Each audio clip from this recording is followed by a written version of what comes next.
圣尊城。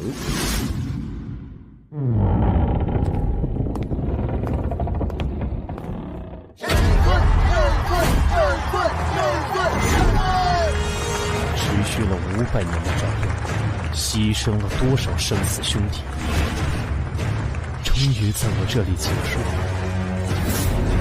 我生，今天再无善乱，太极圣尊为万世太保。楼顶至尊宝座。500年前，天地一体，突然间，众生皆具神力，随之而来的是人们被压抑在心底的欲望野心的爆发。一场持续了500年的被称为末法时代的大乱战开始，经历了无数的危机与机遇，让我变得强大。我凌云峰以举世皆无可匹敌的无上大能、压倒性的实力，一举平定了各方势力。世间终于迎来了和平，终于可以好好休息了。现下就让我好好享受这无比珍贵的安静吧。我不是说过，在这里的时候不允许任何人来找我的吗？哎，我可是你的师弟啊，对我还要讲那些规矩啊。师弟师妹里面就属你最痞，有什么事儿？道宗掌教的阴符密信。道宗千帆雪，这个极度自负、从不求人的女人，为什么会发来与天下各宗约定，只有在紧急时刻建立的机密联络的音符？退下吧。走了，师兄。突然回想起一些羞辱的往事。15年前，恰逢我在一秘境寒潭修炼混元九转心法，就在仙宫打通生死玄关的重要关头，这个女人突然闯进来。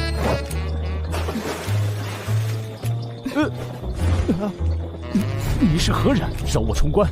千帆雪，没想到你修为这么深，中了烈性媚药烈阳散，还能跑到这里找救兵，你们就一起死吧！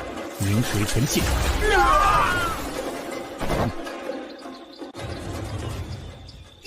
糟了，气流旁脉，走火入魔了。灵气凝神，道气归元，元气正落。他想干嘛？糟了，现在不能动，一动就前功尽弃了。哎，你还待着干嘛？情况紧急，借你解个毒。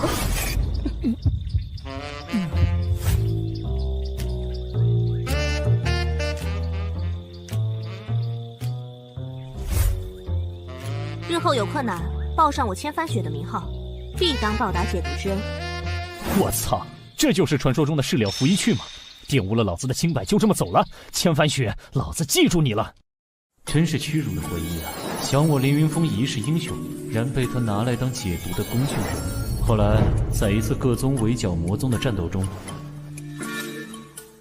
初次见面，道宗九州行令千帆雪。幸会啊，但我怎么感觉咱们似曾相识啊？是吗？我对男人一向脸盲。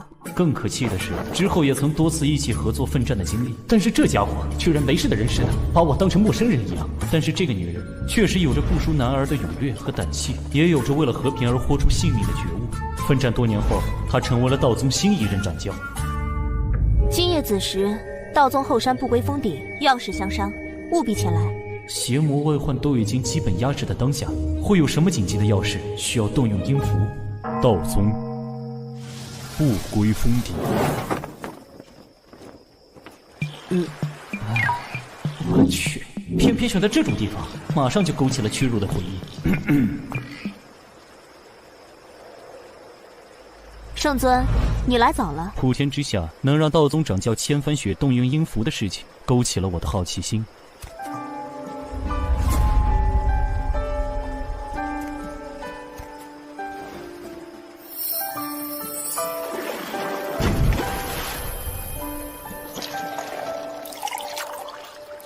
这是500年前的明茶大红袍，品品。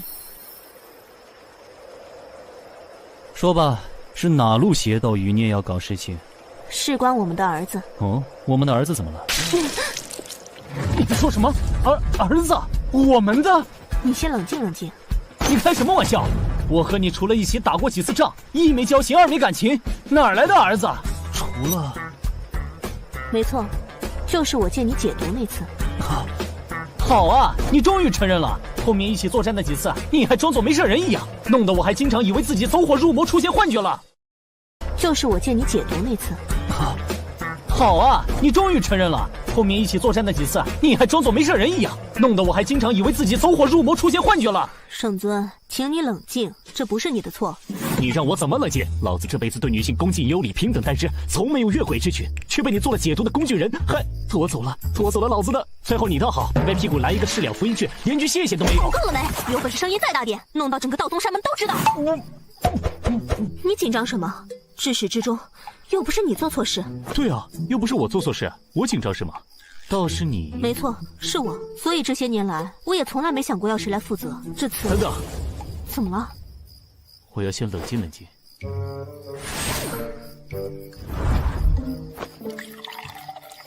数十壶下肚。事已至此，那就如你所愿，我们结婚吧。啊？你说啥？哎！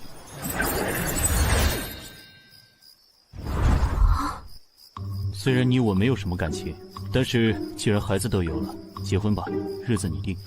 你搞错了，我可没有打算和你结婚。喂，你在逗我玩吗？那你这么突然的找我过来，告诉我们有个儿子干嘛？因为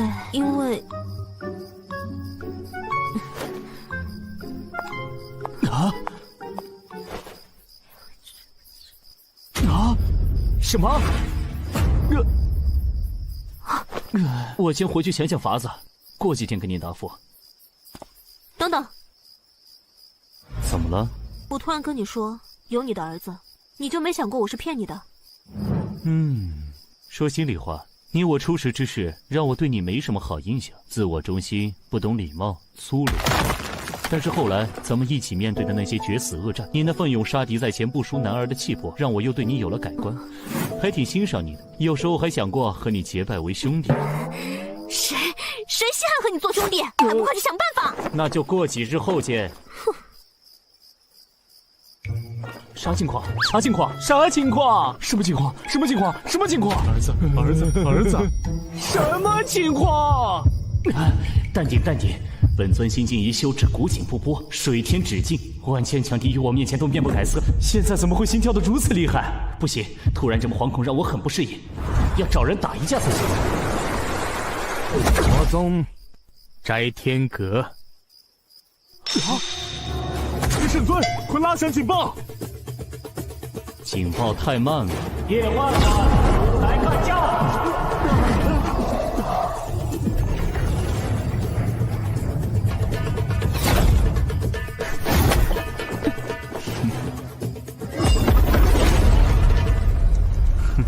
不错，有进步了。虎天之下，能撼动我2成功力的护体金光的，除你之外也没几个了。凡尔赛的混蛋，怎么突然想过来虐人家了？心烦想干架，来呀！咱们不是已经从良了吗？为什么圣尊还要过来？难道还有人偷偷搞事情，被圣尊发现了？冲突难道有大突破了？可圣尊打得有来有回的，不赖啊！嘿，蠢货，你个新来的，没见过圣尊当年一招杀灭魔教10大魁首的那份惊天神威？这样打法是什么意思啊？是那无聊在和宗主调情吗？现在他都没用力，气到圣尊别发火，把这里死的渣都不剩吧！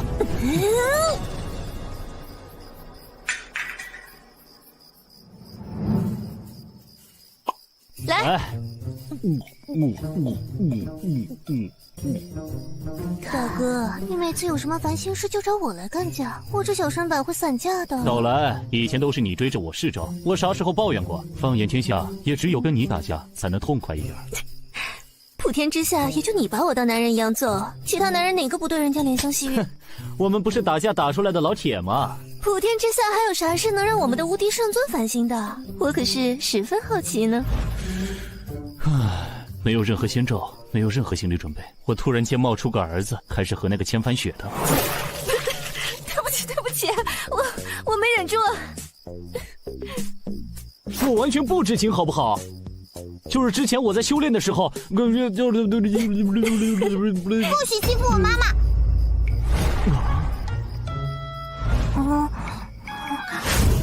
我坏蛋，离我妈妈远点！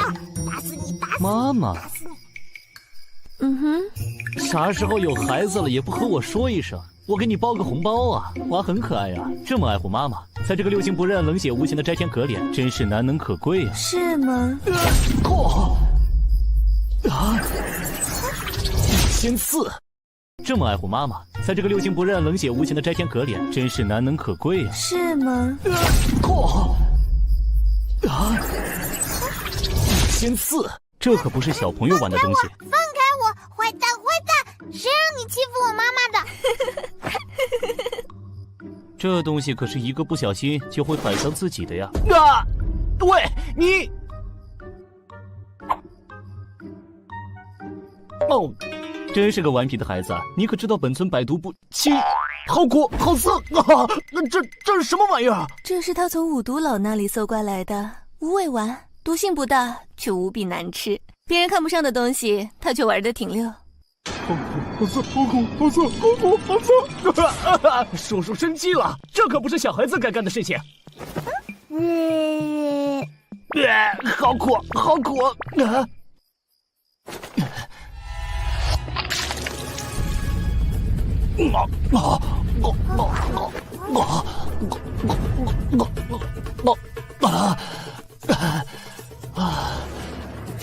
他老子是谁？我要好好教训教训他！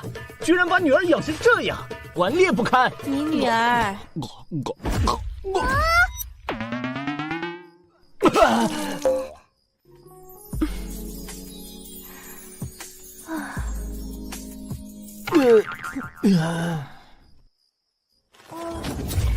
妈妈，晚点和你解释啊。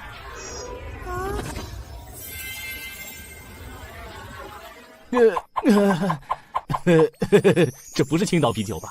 怎么这么烈，让我幻听了？要不再喝几口醒醒神？谁济贫下肚？好了，他老子是谁？是你。你这个女魔头，是不是老毛病又犯了？嘴里没一句实话。前番雪我好歹还记得，我和你根本就没有发生过什么啊！确实，你还不记得呢。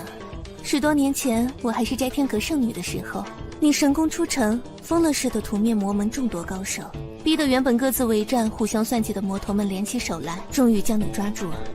我记得，这些卑鄙小人所有阴招都用上了，一浪接一浪的暗算、下毒、围攻、车轮战、克制战、消耗战、袭扰战、速成型属性克制人偶，让我防不胜防。把你抓住之后，两方势力又恢复到了分庭抗礼的状态，甚至还隐隐有压倒你们的势头。从今以后，神挡杀神，佛挡灭佛，那些阴险狡诈的家伙们野心更大了，想要雄霸天下，就开始了一场大内斗。居然还有这一出！那时候我都被你们关在无间狱里，差点命都没了。你呀，真是气运之子，也算你命不该绝。普天之下，也就你敢对我这么放肆。谁让人家是女魔头呢？说重点，少来这套。你也知道，我当时修炼的是明月素女心法。我知道，你们这魔门独有的独特功法，能兼收他人万法于己身，比几百年前小说里的北冥神功还要厉害。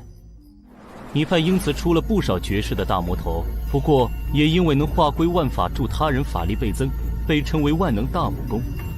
然后就遭到所有人的觊觎，导致你派始终人丁稀薄。对啊，所以当年的五老魔把你擒下之后，心态飘了，联手阴谋设计我，妄图平分我这一身法力，继而一举瓜分整个华夏神州。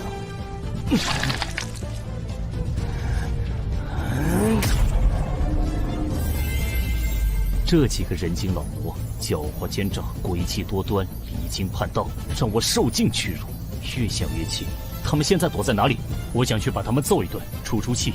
行了行了，要是你看到现在的他们，恐怕就气不起来了。哦，他们都在干什么？千手魔佛被你一招废了修为，闭关10日。据说大彻大悟，由魔入道，开始走遍神州大地，弥补曾经犯下的罪业去了。哦，我就说这家伙佛理通玄，遍及犀利，明明了悟佛理，为啥会入魔呢？唉，既然从良了，我还真下不去手。灵山鬼叟炼制驱策万千幽冥鬼王鬼将，自负天下无双，却被你使出的至真纯阳无垢的一剑杀灭3000凶鬼邪灵，吓得他心胆俱裂，神魂离散，现在住在精神病院重度病房。这还有其他几个。算了，真是恍如隔世，没想到他们的结局居然是这样。喂，你这家伙自从入了太乙境，真是越来越可怕了。随手就能把啤酒罐捏成稀释的七色幻彩石，拿来泡妞，要迷死多少女人呢？喂，别岔开话题，你还没说你是怎么？太乙境真是越来越可怕了。随手就能把啤酒罐捏成稀释的七色幻彩石，拿来泡妞，要迷死多少女人呢？喂，别岔开话题，你还没说你是怎么？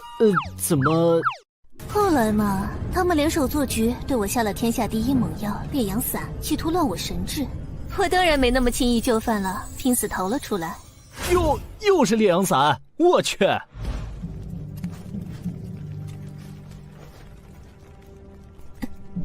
身中奇毒，我自知逃得一时，逃不了一世，于是就突然考虑起，如果自己这一生修为注定要被夺走，那就得由自己决定。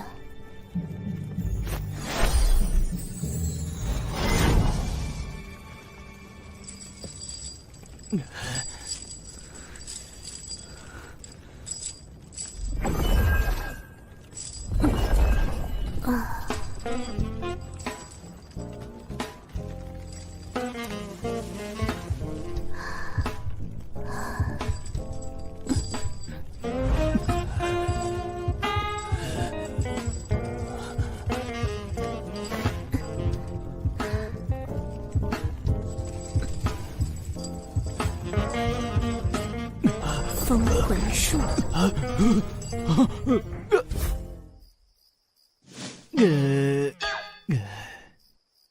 你我正邪两道，水火不容，为什么选我？当然是因为你帅啊！放屁！要说帅气，牵手那家伙可是号称帅绝正邪二道，虽然修佛入魔，要说一身痞帅的妖孽气质，男女通杀。所以呢？所以给我说真话。你还挺有自知之明的嘛。其实人家也是深思熟虑的啦。从结果看，正因为我的选择，才有了现在的我，魔宗至尊，还能与你一同饮酒闲扯。若是不选你，搞不好人家早就香消玉损，神死道消了呢。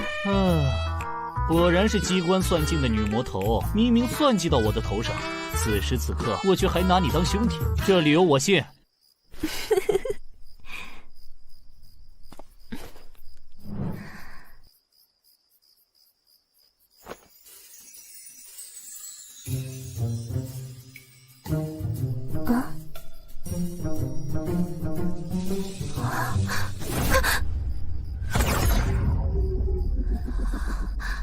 那么我们结婚吧。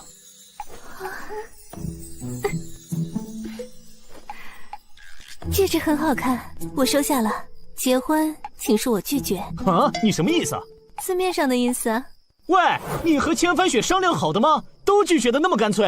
哦，他用什么理由拒绝你的？他怕孩子一旦被冠上我这个老爸的名头，会被周围的人孤立，天下初地，根基不稳，孩子还会被记恨我的仇家盯上，与他不利。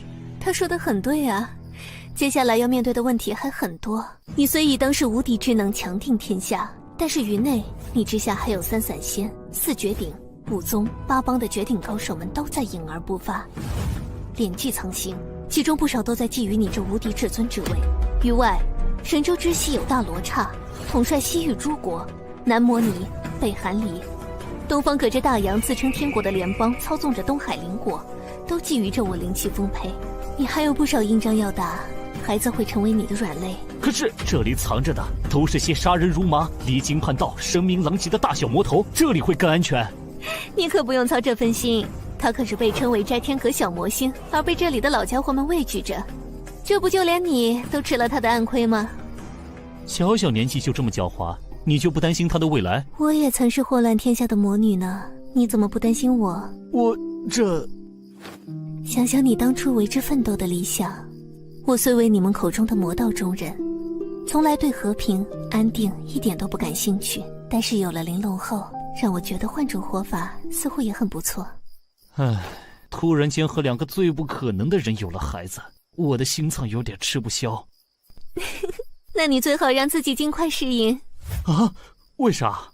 因为胡可欣那只勾人的狐狸也给你生了个女儿呀。啊！你说什么？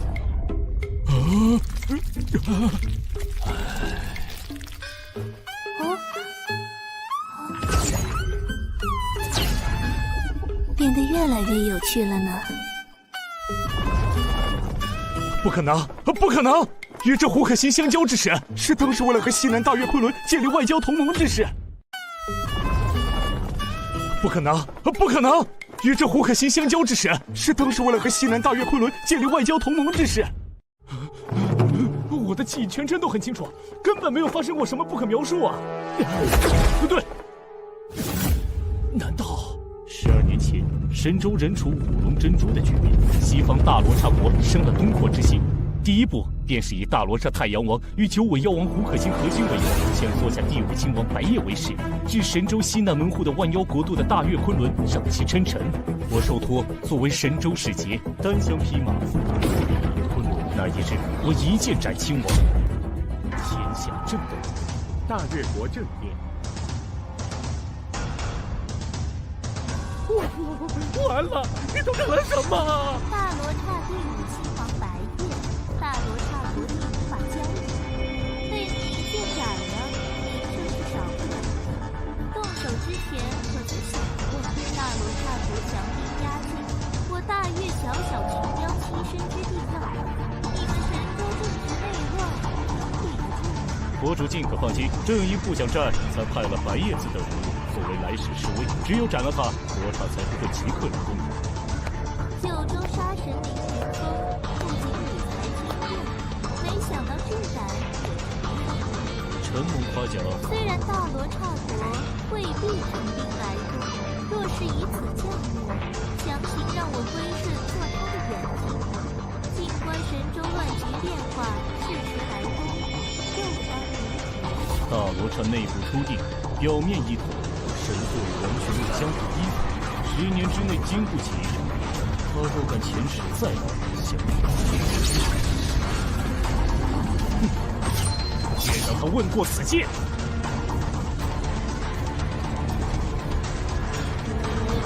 先生如此，可也想以力屈人，和这大罗刹国有何异？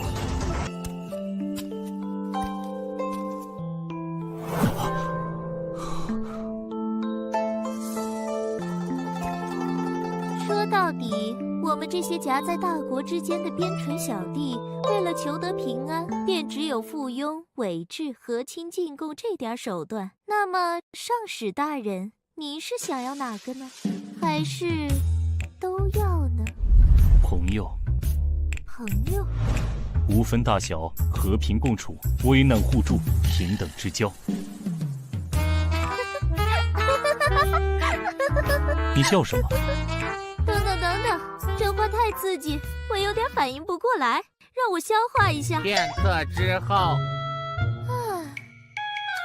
那么就在这剑还能立于此地之前，请多指教了。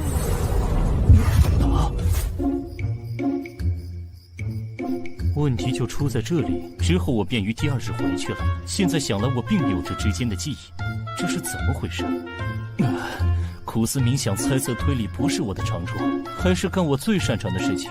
几十年生死搏杀，面对各种阴谋诡诈，本尊另辟蹊径，练就了一身霸威之势。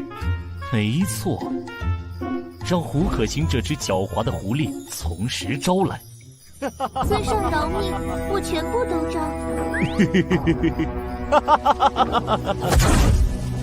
我们的圣尊已经心乱如麻，完全忘记了此行的目的。大越国政变，神户大罗刹上国特使臣驾临。他们今天有外事。不对啊，我这会儿不是应该愤怒的到这只祸水妖孽的面前，指着他的鼻子大声质问他的吗？我为什么要躲呀？我该怎么说呀？胡可欣，你当时是不是对我做了什么？给我从实招来！这样是不是有点凶啊？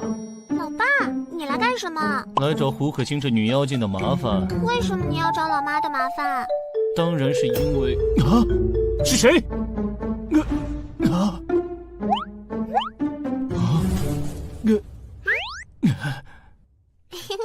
是我呀，老爸。哦，原来如此。你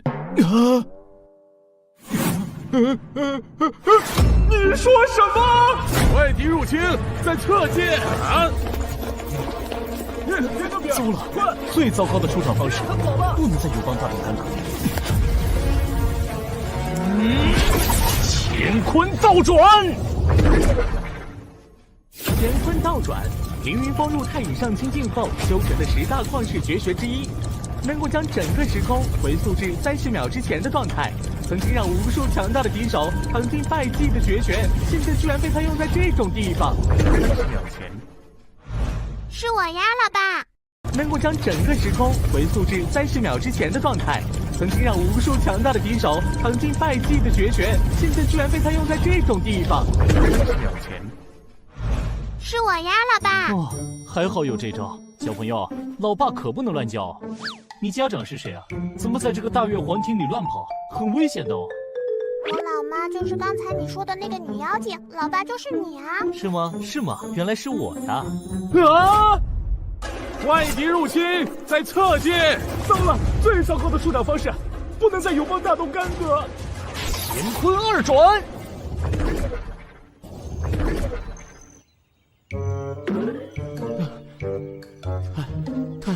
太突然了，差点乱我道心。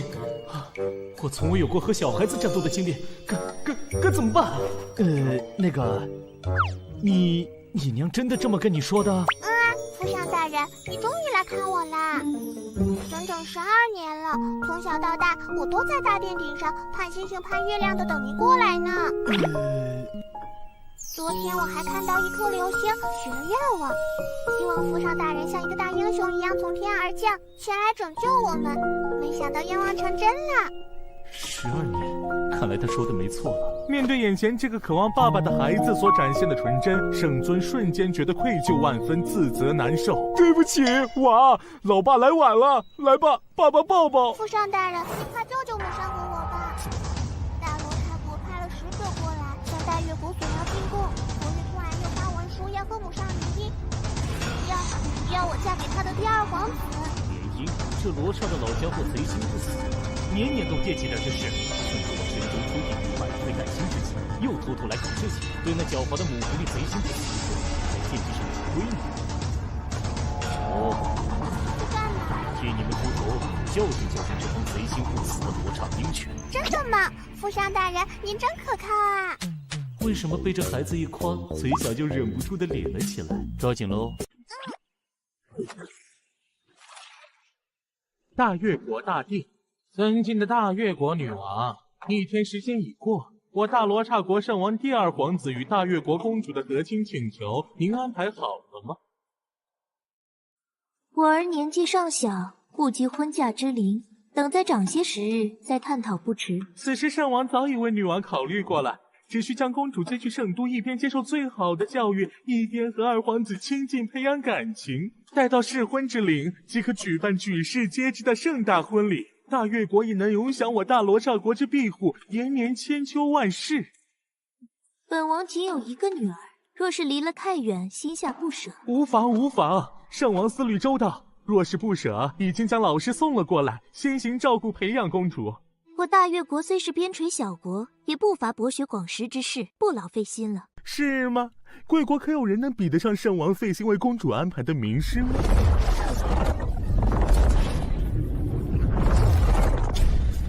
这位是大罗刹国国师座下第1大弟子，被誉为掌管生与死的黑暗大法师，圣王赐予神号死神之息圣安努特格林。老夫一生从未收徒，久闻大越国公主殿下天赋过人，昨日见过姿势确实超凡，可继承老夫一身衣钵。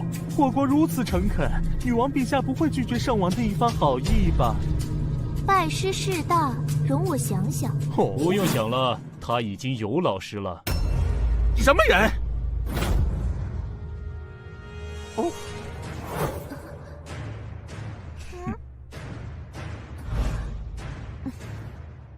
我倒是哪位呢？不讲礼仪，也不通报，就闯我这大越国殿堂，参见圣尊。您怎么来了？也不事先通知一声。圣尊，大师，怎么办？传闻这圣尊一统神州，无人能敌啊！神州初定，百废待兴，诸事繁多，圣尊日理万机，怎么会有时间突然来此收徒？莫不是不肯让我收徒演的一场戏？对呀，我等刚到此地，即使他们要偷送消息，也不可能这么快赶到。对啊，莫不是圣尊与奴家心有灵犀，还是心中想念奴家，偷偷前来探望奴家的日常起居啊？该不会人家今早沐浴更衣的时候你就来了吧？母上大人，乖，你怎么把他带来了？你这狡猾的母狐狸，倒是挺会利用我尊吗？可是大使还不相信你是圣尊本人呢。神州第一人的圣尊要收徒，本使自是不便夺人所爱。不过，若是假扮东方大国的至尊，这个罪名可是不小。就让在下为了神州新君的颜面，试试你的真伪吧。不过，若是假扮东方大国的至尊，这个罪名可是不小。就让在下为了神州新君的颜面，试试你的真伪吧。哇，母上，这个老家伙和我们一样狡猾呢，用了这个借口，打赢打输都不得罪人。哼。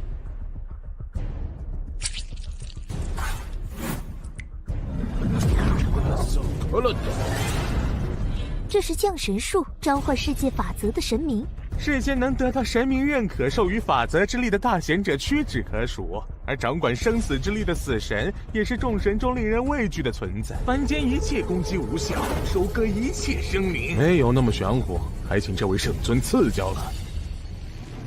感觉好冷，这是怎么了？感觉好些了吗？不冷啦。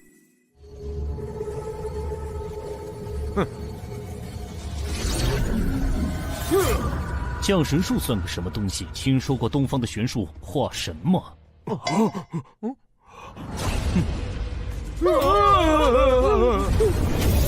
斗冥王尊者化身现世神，我即是神人。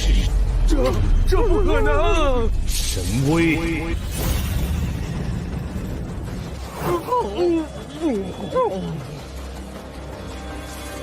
告诉你们的王，神州虽是初定，只要有我在，即使周边邦国也休想染指一分。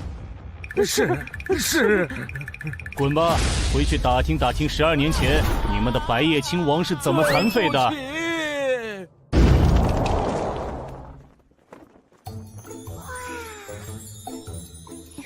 母上大人，母上大人，是你安排父上大人前来救场的吗？我也不知道啊，罗刹使者来得突然，圣尊是如何得知此事的？本尊耶！母上大人，你中计了，终于被我套出来了。他真的是我老爸，是不是？没错，你赢了。耶！我终于找到老爸了，母上大人。老爸要说帅气，只能算中等，脑子还憨憨的，就是厉害点儿。母上大人怎么会挑中他的？喂，你们在说些什么啊？大概天时地利与人和都遇在了对的时间吧。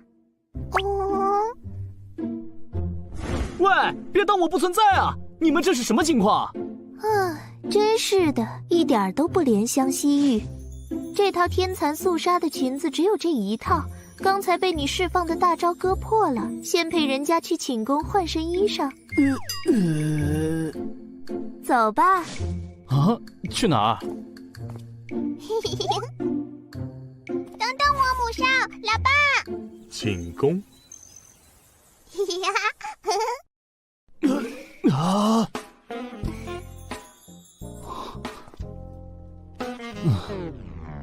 你咋不看呢？母上大人不好看吗？小小年纪想什么呢？这叫尊重。外面的雄性哪个不直勾勾地盯着母上看？那代表母上大人有魅力呀。你老娘平时都怎么教你的？我用自己的一切魅力征服对手，以柔克刚呀，欲拒还迎呀，大棒加萝卜。怎么样？这小家伙很机灵吧？哪有你这么教孩子的？这小家伙学得可快了，狮虎帅、大元相的崽子们都被他训得服服帖帖的，为他马首是瞻呢。歪理，快说，到底怎么回事？这小家伙懂事之后，就一直想知道他爹是谁，我始终没告诉他。爹是本尊，很让人丢人吗？所以我和他玩了一个游戏，让他自己找。人家翻遍了大越国的外事目录，把10几年前所有可能的人都列了出来，然后一个个的试探，就还剩几个了，其中就有父上大人。没想到父上大人自己就找上门来了，然后我就顺水推舟，一边让父上大人来救场，一边就可以从母上大人这里来套话了。哦，我懂了，我懂，素质教育，寓教于乐，对吧？作为大越国下一任女王，在大国包夹之下纵横开合，左右逢源，这是必须掌握的技能，也是她未来能够保护好自己，守护好万千妖族子民的王道。那就不当这个公主了，做个快快乐乐的孩子。世界上不太平，我等王族必先承其重。世界上不太平，我等王族必先承其重。我想要的太平，不只是一国之太平，而是让渴望太平安乐的人都能够享有。我希望孩子能无忧无虑的生活。真的吗？人家可讨厌当什么公主了，要学那么多礼仪，背那么多周边国家关系的情报，吃到好吃的东西还不能吧唧嘴。12年前你说这话的时候，人家当成了一个愣头青讲的笑话。现在我很期待实现的那一天。不对，说了半天，你还没告诉我，你到底对我做了什么？为什么我什么都不记得？母上大人，您对父上大人用了那招。不愧是我家的宝，真聪明。啥招？我大越国建国数百年，不仅仅要靠手腕，也要有强大的后代。目标首重情义和实力，次看背景与权势。但是那些目标人物大都是惊才绝艳、惊世无敌、手眼通天之人，或有伴侣，或有联姻，或诸事牵绊。如无看家手段，哪能次次如愿？母上大人说我九尾狐一次，中招者可随意摆布。母上大人，10多年前，父上大人虽然厉害，和当时顶尖的大宗师们也还有差距吧？您为啥选中了他呢？对啊，为啥盯上我了？我也太无辜了吧！大约是人家唯一一次被某人的率真和勇敢勾起了魂吧。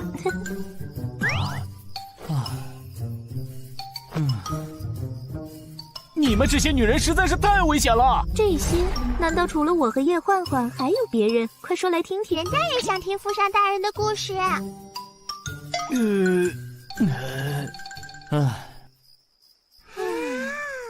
哎呀，首先呢就是不啦，然后呢就是1个小时之后。既然他们都不肯和父上大人结婚，不如就由母上大人和父上大人先结婚吧。这个不行。为什么？2国领袖之间的婚姻涉及到的不只是2个人之间的事情，一国之主驾驭我，等同大越国并入神州。大越国里的反对势力是万万不会允许的，就会有引发大越国内战的风险。没错，要圣尊入赘大越国更是万万不能。神州刚定，圣尊就是定海神针，我们都是身不由己。明明找到了父上大人，人家还是要做一个没有父上的可怜的孩子嘛！我讨厌你们！哼！啊，等等！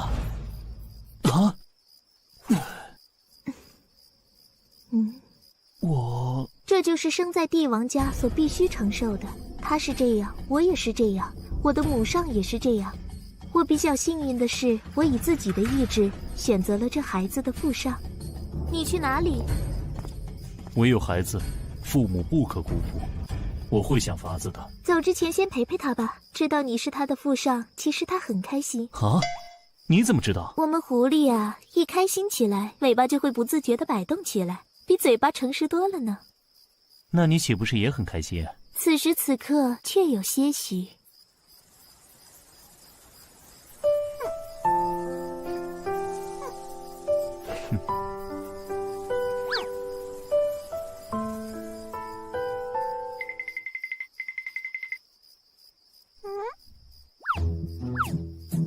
我们狐狸啊，一开心起来，尾巴就会不自觉地摆动起来，比嘴巴诚实多了呢。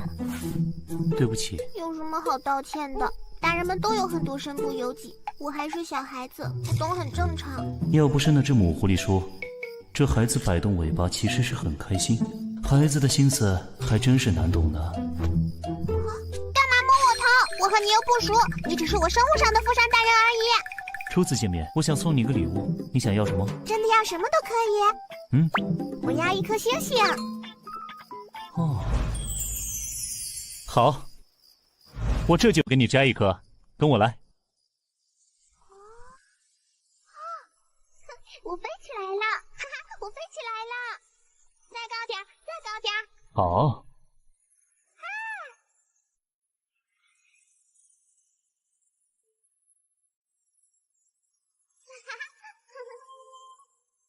第一次这么近看星星和月亮。看仔细了，我要摘星星了。后能吞日月，手可摘星辰，一心传导。醒来！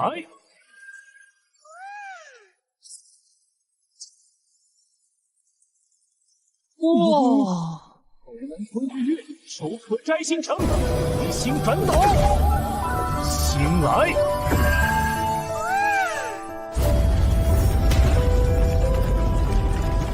哇！完了，星星陨落了。圣尊还是那个圣尊，总喜欢搞点大动静。要撞过来了，救命！莫怕，看我的！那须命运芥子！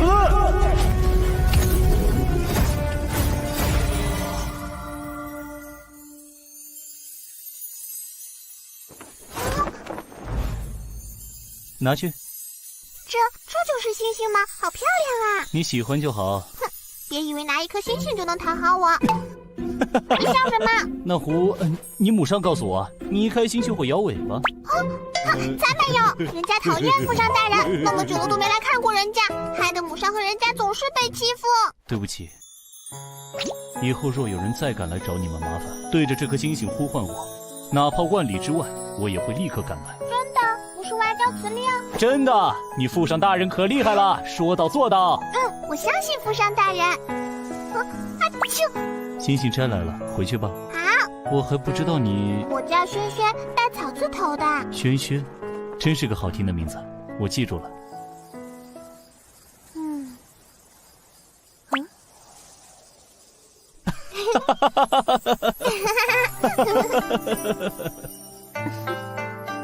晚了，你们早些休息。国内还有要事要做，我先走了。要常来看我和母上哦。好，拉钩。拉钩上吊，100年不许变。不行，父上还要和母上拉钩才算数。这个，来，快点啊，父上大人。嘿，话就不用说了吧？当然要说，不然怎么算约定？快说，快说！拉钩上吊，100年不许变。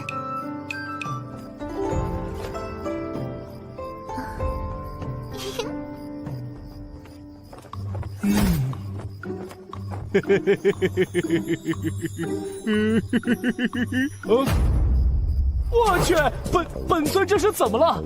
居然会这么失态！东西怎么又乱了？深呼吸，深呼吸。圣尊因为初为人父，不自觉地感觉到温馨，从而感觉到自己从未感受到的情感体验，而变得过度紧张，意外开发出了新的超绝法——吞吐天地。我去，心里还是紧张的不行。突然间有了儿女，还是和那3个根本不可能的女人，我一点心理准备都没有，怎么办？怎么办？啊，有了，找文玉峰那家伙商量商量。他可是被称作胜天一步的无双谋士的家伙呀。说走就走。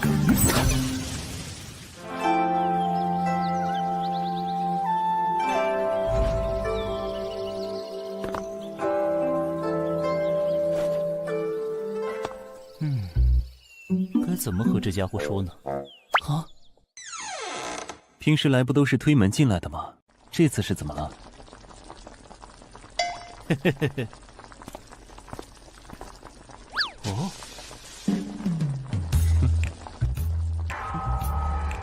快来快来，整2口。脑松罗机关烧火锅，普天之下只有你干得出来。为了神州一统，为了算计，此刻重回人算之境，此盘以我之愿，无非烤烤火，闻闻酒，自娱自乐。自古谋士都是为了自己的理想，纵横开河，逆天改命，多谋善断。但是这家伙将谋的境界从人谋上升到穷理天算的地步，大典算术，算尽天机，人算谋阴，神算谋阳。但是在能够算尽未来一切可能的天算面前，所有的阴谋阳谋在无尽的算力面前毫无抵抗之力。但是此算之后，他耗尽毕生算力，由天算回归人算之境。神州未定，还有很多事情等着我去做。我这天算已算定1可，这后事就靠圣尊与堂兄弟。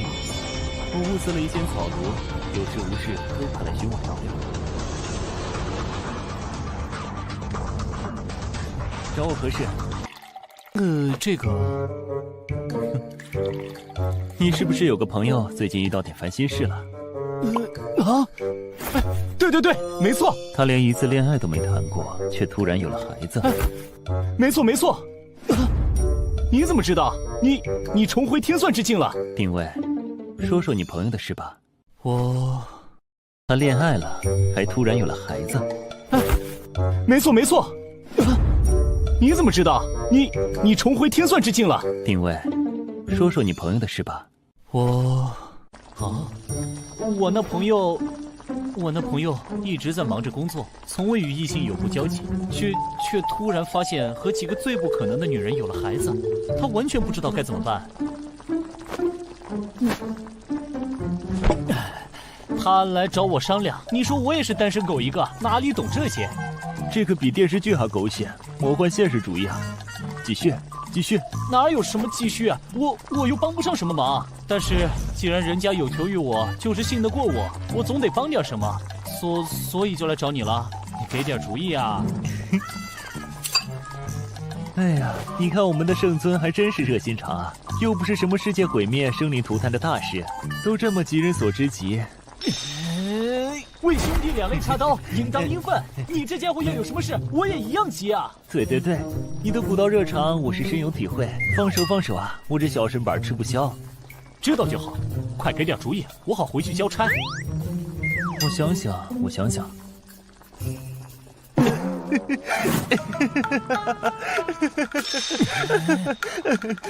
不行了，我装不下去了。喂，你在耍什么活宝啊？知不知道你现在很欠揍啊？喂，你知道15年前我使了那此生唯一一次的大眼天算吧？怎么突然提这茬？我曾经告诉过你们，大眼天算是算尽一切可能性的天算神术，一切人谋尽在天算之内。其实只有体验者才知道其中的秘密。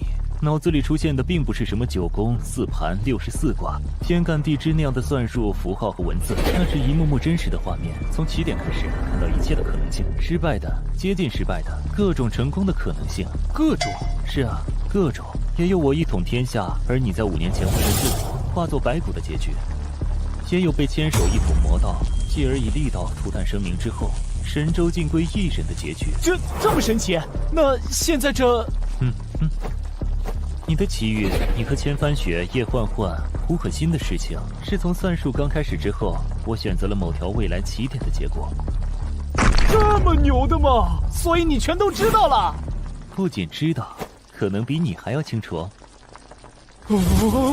那你怎么不早告诉我，让我现在这么难堪？轻点轻点，不知小身板吃不消啊！怎么感觉你才是这个世界上最厉害的人？所有的一切都逃不过你的五指山，并不是你想的那样。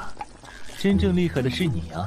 我只是做了选择，其他的一切都是你自己的人生，你的感悟，你坚定的理念才得到的这个结果。那你为什么不选择你来一统天下？以你的才华，搞不好这个世界会变得更好。因为那个结局里，无论怎么算，都没有我们今日煮酒吃火锅，谈人生的美事啊！来，唉，既然你什么都知道了，那么接下来我该怎么办？你也一定都清楚了，快告诉我吧。若是能算进古往今来，恐怕我的脑袋早就爆了。我的算力仅在此刻为止。即使算不到，凭你的聪明才智，也可以帮我出主意吧。若是行军打仗、布阵行谋，我还能帮上一点忙。问题是我和你一样，光顾着打仗，都没时间谈恋爱，更不要说孩子了。唉，从前我们遇到的每一场危险的战争，咱们是怎么做？当然是迎难而上，攻坚克难。没错。果然把你现在处境当作是有一场危险的战斗。战斗？可是这不一样。没什么不一样的，咱们的圣尊怕过什么事情？既来之则安之，上吧。则安之吗？说真的，你还真让人羡慕呢。千帆雪、叶欢欢、胡可欣这些特立独行、容颜绝世的美人，都和你有了孩子，人生不是开始变得很有趣吗？做好了心理准备，你才可以坦然地面对更多的惊喜呢。加油吧，我的好兄弟！既来之则安之，既来之则安之。没错，本尊血雨腥风里一路走来，难道还会怕这种事？不愧是谋天文御风啊！这下我冷静下来了。那么就像以前那样，既然面临了这样的战斗，接下来我该怎么办？怎么办？怎么办？烈阳伞，没错，烈阳伞，这才是祸害的源头。首先必须消灭这个祸害人的东西，避免悲剧再次发生才是第一要务。然后和千帆雪商量处理儿子的困境，再接着和叶欢欢商量女儿的教育和未来，抽时间再去看望轩轩。完美，不愧是本尊。然后和千帆雪商量处理儿子的困境，再接着和叶欢欢商量女儿的教育和未来，抽时间再去看望轩轩。完美，不愧是本尊。圣尊成鼎。师兄，怎么把我叫到这里来了？因为秘密。秘密？快说快说，我最喜欢秘密了。谛听阁都手痒痒了呢。去发动谛听，找到天下第一媚药烈阳伞的来源。烈阳伞？师兄，你啥时候对这个东西感兴趣了？你该不会是要……师兄的玩笑也敢开，皮又痒了吗？对不起了，师兄。给我查处烈阳伞的来源，这个祸害人的东西必须予以封印。师兄，烈阳伞的出处，谛听阁一直有掌握，不过什么？我怕你会为难。此为乱世之物，天下已初定，这种东西就没有存在的必要，不然不知道又会祸害多少人。此物流出自叶家。叶家？哪个叶家？还有哪个叶家？师兄，你的老熟人，你的救命恩人，收留之恩，一饭之恩的那位，被称为天下第一商圣的叶听雨，掌舵的天下第一商帮的那个叶家。叶听雨？不可能！以他的性格，怎么可能干这种事？谛听阁的情报绝不是空穴来风，而是经过再三确认的。那么，师兄想怎么处理？退下吧，我再做安排。叶听雨，天下第一商帮的当家人，又是一个老熟人，看来还是得我亲自去一趟清理。于公于私，以我和他的关系，能悄悄地解决此事，方为上策。九州商贸中心金陵城，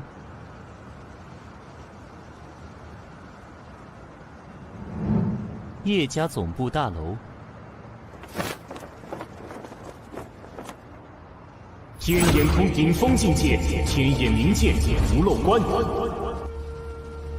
大楼有半圆形的结界6层，大楼共有5等分，一层比一层有着巨大气场的气芒，地面下有着露天的大阵，还有楼中的5个超级高手看着散发出来的气芒，应该是天下前20大高手的水平。维持这些结界所需要的物资，就算是日费千金也不为过。前20大高手，每个都是万金难求之人，不愧是天下第1大商帮的手笔。叶听雨这家伙软硬不吃，油盐不进。此行是我私人目的，若是用圣尊正式的身份来此提出干涉牵连甚广的地下产业不合适，传出去必会贻笑大方。我又欠了他天大的人情，也不能像在大越国那样以力道压服罗刹特使。还是悄悄进去，低调的处理比较好。他总不会不卖我这个面子。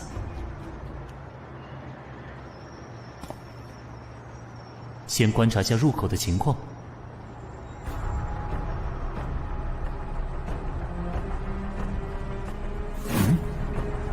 员工卡吗？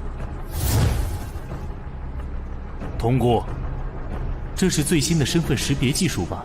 将人的身体基因层面的信息封录在卡片上，通过天眼进行核验。即使是最高超的易容术，只能改变容貌甚至骨骼，但是绝对无法复制目标的基因信息，几乎完美的识别体系。不过放眼天下，能够混进去的人屈指可数，本尊也是例外之一。想当年潜伏刺探的事也没少干呢，有些寄养了呢。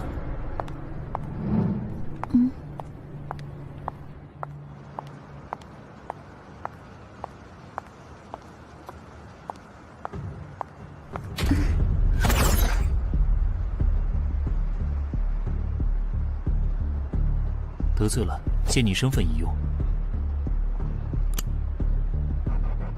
超绝变身法门，法相众生。法相众生，复制目标对象所有的基因信息，只有太乙玉清境界方能实现的超级秘法，完美。这身体有些内分泌失调，脾胃虚寒，这种小病，我就帮你从根子上治好，作为回报吧。好了，然后是隐身法、金刚结界、延时还神秘法，这样他的安全就万无一失了。请出示识别卡。天眼通，和光同尘。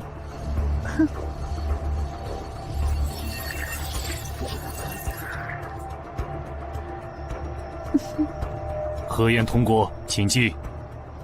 谢谢。小试牛刀，第一关轻松通过吗？那么守在第一层的高手是谁呢？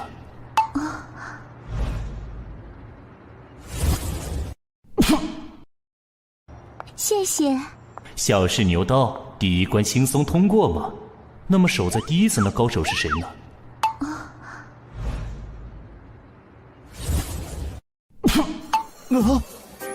我去，这不是不可不戒色吗？修炼不坏金针罗汉法门，走火入魔，无法控制自己的情欲，被世人所唾弃。明明只是个单纯的傻和尚，却收获一身独步天下的魔佛双修的金刚冥王罡气，不动如山，被动触发，万法不侵，万力不破。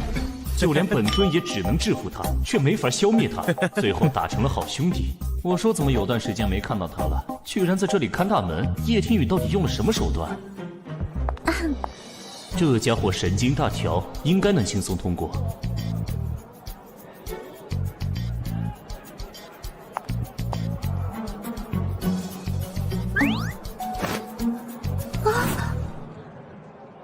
我去，什么情况？难道穿帮了？哪里出问题了？喂，昨天你爽约了，人家在好太要等了你一宿，你干嘛去了？人家可是为了你精心准备了一场脑洞大开的约会呀！他们还有这一段，这也太巧了吧！这身材直戳不可不戒色的口味，加上他那反差萌，反倒成为妹子们的心头爱。你要怎么赔人家这片被辜负的真情啊？我去，放开我！你不告诉我原因，我就不放开。你喊到红了，我都不放开。还好我知道怎么对付这家伙，不然真的就麻烦了。狠狠地扇他一耳光，然后把问题抛给他。什么原因？你问我，你不会自己想吗？对不起，亲亲，我错了，我反思。没想清楚别来找我，我要工作了。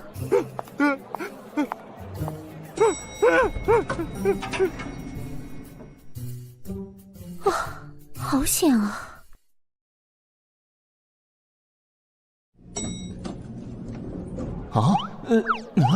每隔20层电梯就换一次，为了防止潜入者一路直升顶层，思虑周详，真是叶家的风格。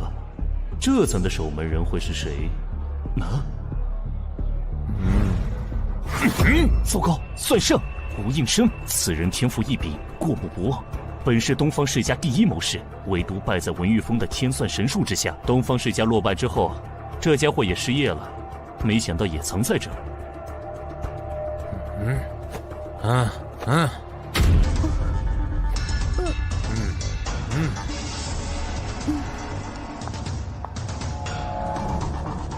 你是谁？周敏慧。我问的是你的真实身份。吴先生，您在开什么玩笑啊？我只是上去办公啊。这栋大楼上至董事长、总经理，下至扫地阿姨、清洁工，合计2316人。每个人的名字、性别、职位，每天固定的工作任务，我都一清二楚。周敏慧是5楼行政部一个新进人员，入职187天。今天的工作任务和20楼以上的业务区没有任何交集。啊，是我的上级今早临时通知的。你上级叫什么名字啊？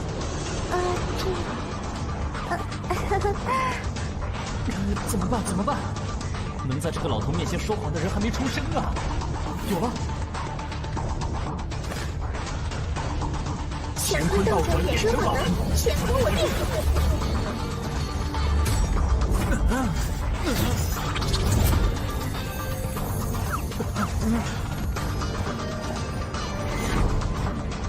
一动不动。这个法术能够任意操纵周围时空的流逝，圣尊独门绝技。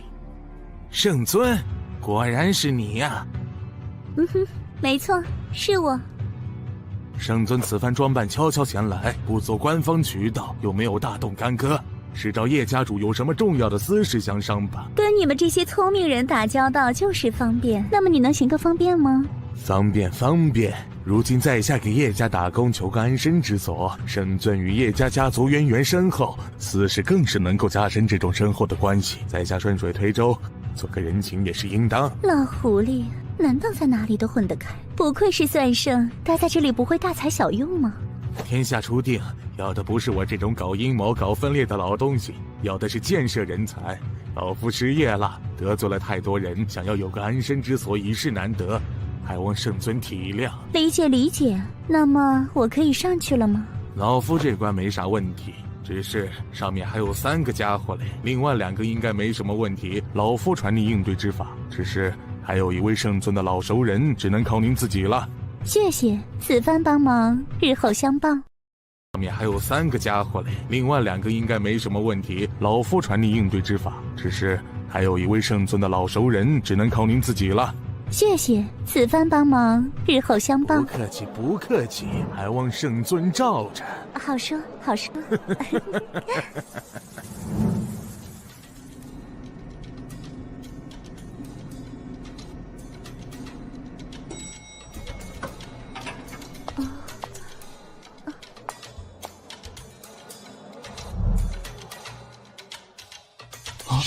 这声音好熟悉啊，有种不好的预感。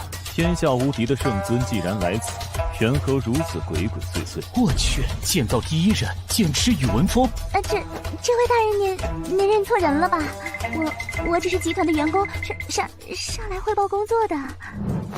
外表可以改，内在可以变，唯独人之神韵不会变。圣尊乃是我毕生追求的目标，一举一动所展现的气质，在下不可能认错。这里没有其他人吧？除我之外，并无他人。圣尊大可放心。你这最精剑道极境的剑痴，为什么会在这里看门？他们到底给了你什么条件？一个可以名正言顺向圣尊求见的机会。找我练剑啥时候不行？为啥偏偏选在这里？神州初定，能够让圣尊有心对招的机会少之又少。有一个人告诉我来此处等你，机会自会到来。又是文玉峰那家伙的鬼主意吧？我以人中无敌，圣尊则开创了前所未有的更高境界。若是称作半神之境也不为过，让我为之着迷。你这话要是旁人听起来很尴尬呀。还请圣尊接我一剑。哼，来吧。无上剑道，一剑归去。不愧是剑道第一人，这也是剑道极致。只是朴实无华的拔剑4项对手，却在一瞬间行云流水一般完成这一切。换做普通人，还来不及反应就已经死了。但对能够任意操作周围时空流失的我，却还是没有威胁。本尊也希望未来能够有能跨越臂障来到同一境界的对手。虽然不知道要多久，此招便是我助你开悟的礼物，有着附上无上道印的印证。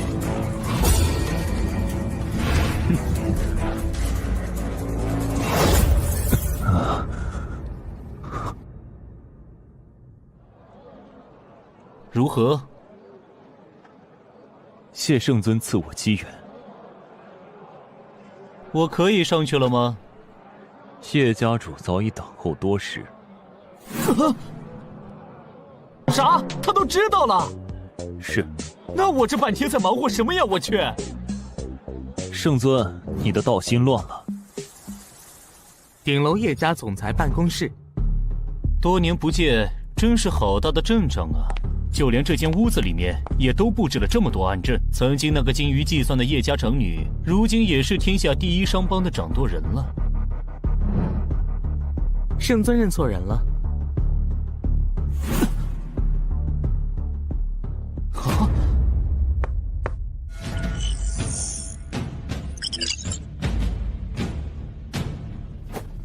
圣尊请坐。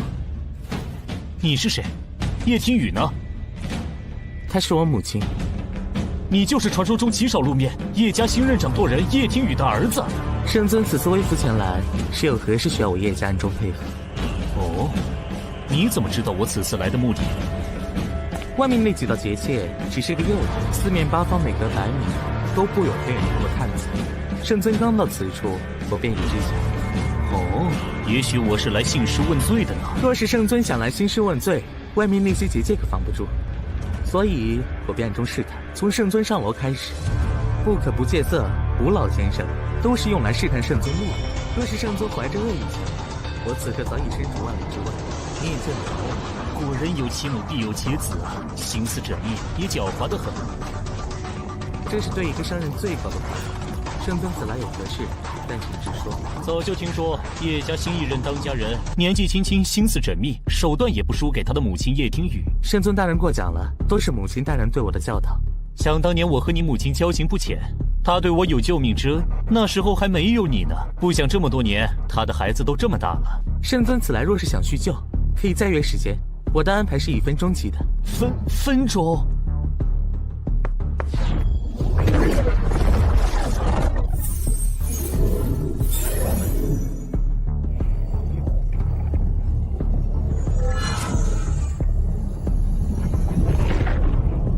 麻衣神术最高秘法的9州小乾坤法，居然被拿来传递情报做商用。普天之下能够有此财力和人力布下此等奇阵的人屈指可数啊！分钟。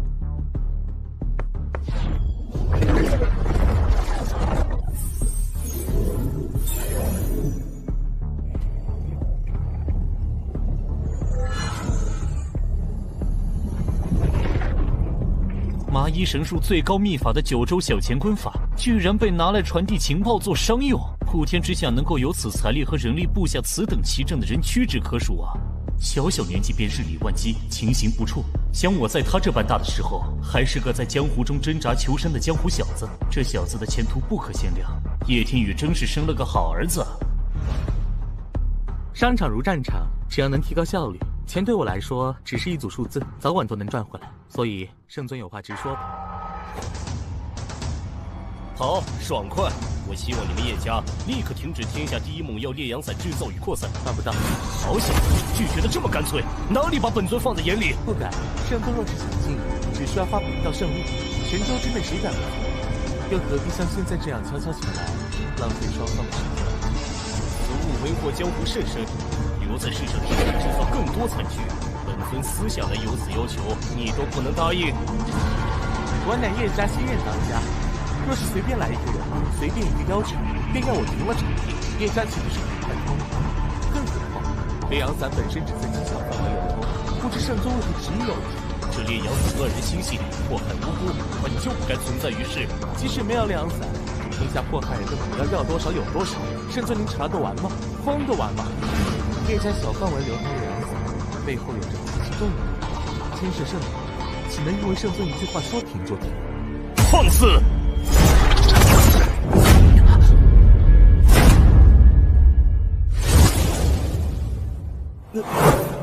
你怎么有点眼熟？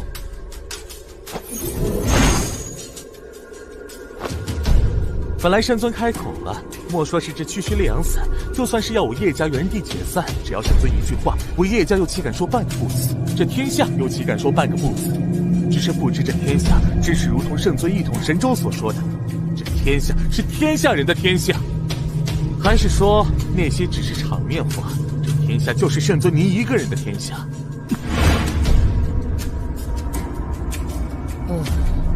好小子，拿我的话来堵我的嘴。此时此刻，我若是横行霸道，逼你照办；若是传扬出去，说我失信于天下，人就不好管了呀。正是，圣尊若无别的事，就请回吧。哼，年轻人就是年轻人。虽然我不知道你为何不肯卖本尊这个人情，但是你若是以为本尊这么轻易就被你打发了，你就太小看本尊了。就让你知道，本尊能够统一神州，靠的可不仅是一身的本事。你想怎样？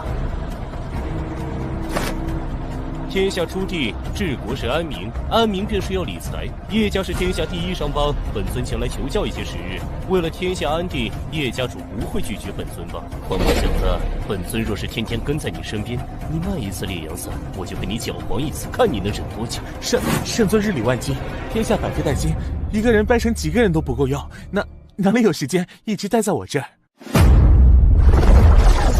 你说几个人？你以为本尊是如何在这众多惊世豪杰之中脱颖而出，力压群雄的？既然本尊私下前来好言相求不行，那就只能换种方式了。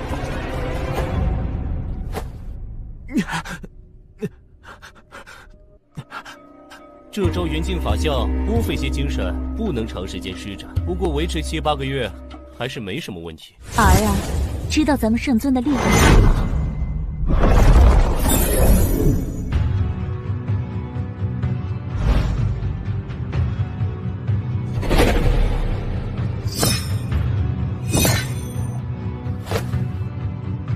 母亲，退下吧，换我来。是。真是许久不见了呢，圣尊，一来就给我儿子一个下马威。好久不见，天宇，时隔这么多年，这个女人还是让我心里发毛。圣尊为何如此执着于烈阳伞？只是我一朋友深受烈阳伞之害，还有多少江湖豪杰深受其害。若不是你叶家为了江湖正道，我一定找他关门大吉。圣尊可知这烈阳伞的本名？烈阳伞真正的名字是叫送子观音的一种神药。送子观音？我去，还真是。这本是治疗女性不孕不育的神药，曾经帮助了许多无法生育的人实现了拥有下一代的梦想，也包括我。送子观音？我去，还真是。这本是治疗女性不孕不育的神药，曾经帮助了许多无法生育的人实现了拥有下一代的梦想，也包括我。啊，你？没错，我28之灵，天魁却始终不治。家里遍访名医，诊断我为孤阴之身，这辈子注定孤独终老，无儿无女。最后我找到了药王谷，求得了此药配方。药王谷？药王谷济世救人为宗旨，莲心怎么可能做出这种害人之物？不，咱们圣尊也认识莲心，他可是很怕见生人呢。一心钻研仙道已属之极致。那是6年前的事了。哎，喂，现在是我在问你吧，别扯开话题。哼，送子观音药性神奇，女性服之则隐忍身，构体再造，可使绝地重生，3日内必能珠胎暗结。但也因为药性过于强烈，通体灼热，情火催生，也有用心者拿来害人。这难道要怪药和医者本身吗？既然你都清楚，为何还要在拍卖会上将烈阳伞流出？唉，这都是为了保护莲心，也想要保住这能拯救万千女性的奇药。你离开叶家不久，江湖上便出现了别有用心的邪恶之人，滥用此药害人之用，继而愈演愈烈。我曾极力阻止，却始终防不胜防。那些恶人甚至会搜寻不育患者前来求药。所以我有了一个计划，叶家一边终止了送子观音对外的销售，换之以2月春风的名字，并对病人进行隔离治疗，杜绝此药的流出。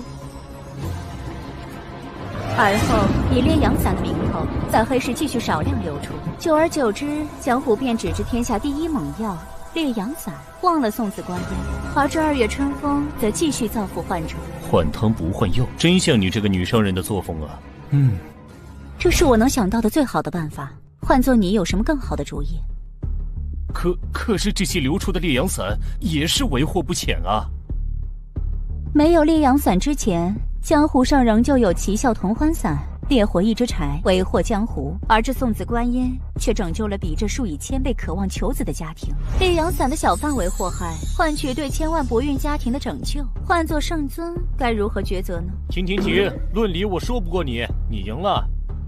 但是我那朋友被这烈阳伞坑害不浅，既然你已找到控制2月春风的使用方法，你能否停拍此物，就当我欠你一个人情？5个。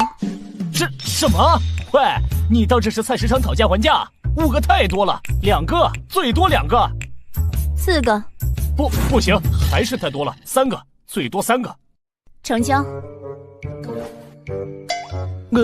我怎么感觉有点不对劲啊？你怎么答应的这么痛快？因为莲心已经研究出了新药，副作用已经没了呀，所以我们本来也打算停了此药。我去，我懂了，你们母子俩联合起来套路我是吗？从一开始你儿子下套试探我，跟我对着来，想要我生气，以此来探明我的来意，再到你出场来和我谈条件，从始至终，我一直都在你们下的套里。自你冷酷无情、无声无息，静悄悄地从我身边人间蒸发的时候，比起来确实进步了很多嘛，能看出来上人的门道了。喂，什么叫悄悄？我只是不想给你们惹麻烦。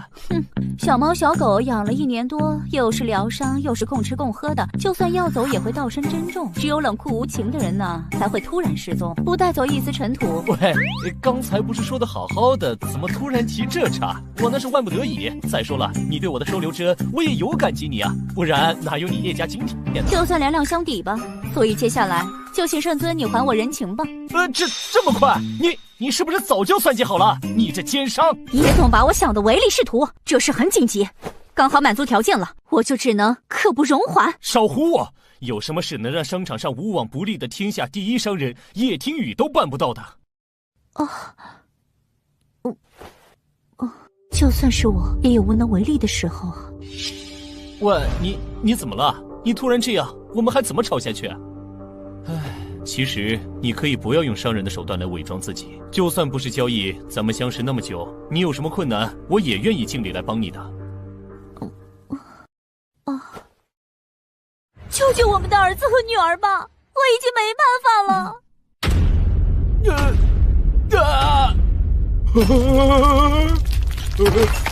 我是谁？我在哪？我从哪里来？要到哪里去？我说这孩子像谁呢？这和我少年时简直是一个模子里刻出来的呀！我们是什么时候有的孩子？我走之前对你恭敬守礼，从没有越轨之举。谁要你恭敬守礼了，笨蛋！我们是什么时候有的孩子？我走之前对你恭敬守礼，从没有越轨之举。谁要你恭敬守礼了，笨蛋！你说啥？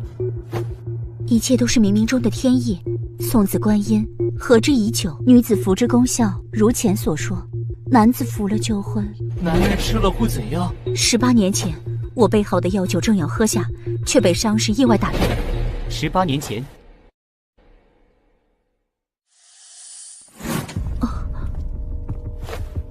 什么事？漕运的船只在码头出了问题，老爷喊你去商量。知道了。帮我看着房间，不许别人进来。还有，你这个烂酒鬼，绝对不许偷喝桌上的酒。好，这段我记得。然后呢？然后等我回来的时候，就发现你倒在桌子上，酒也被你喝了大半。接着呢？接着我当然得把剩下的酒喝了呀。所以呢？所以第二天我在床上醒来的时候，你还在我身边呼呼大睡，我就早晚有一天你会离开我的吧，你这个木头人。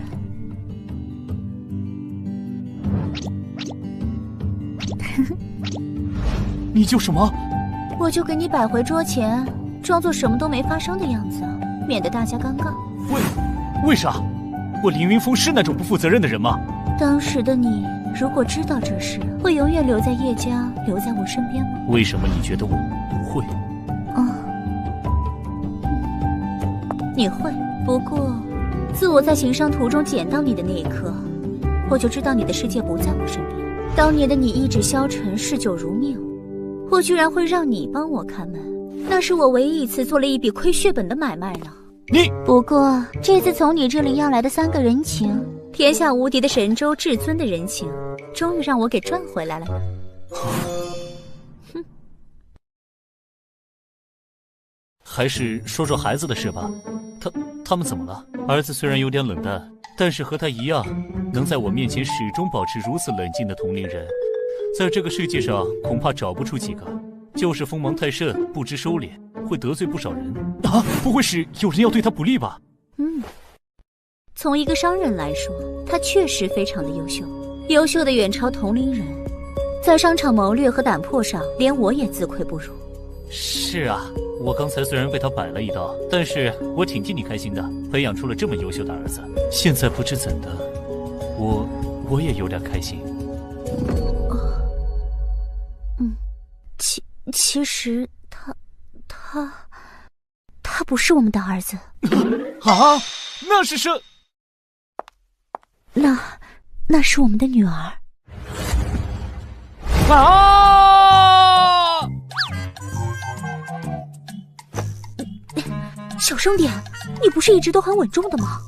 这已经把本尊的3观震得稀碎的事情，你让我怎么稳重？到底怎么回事啊？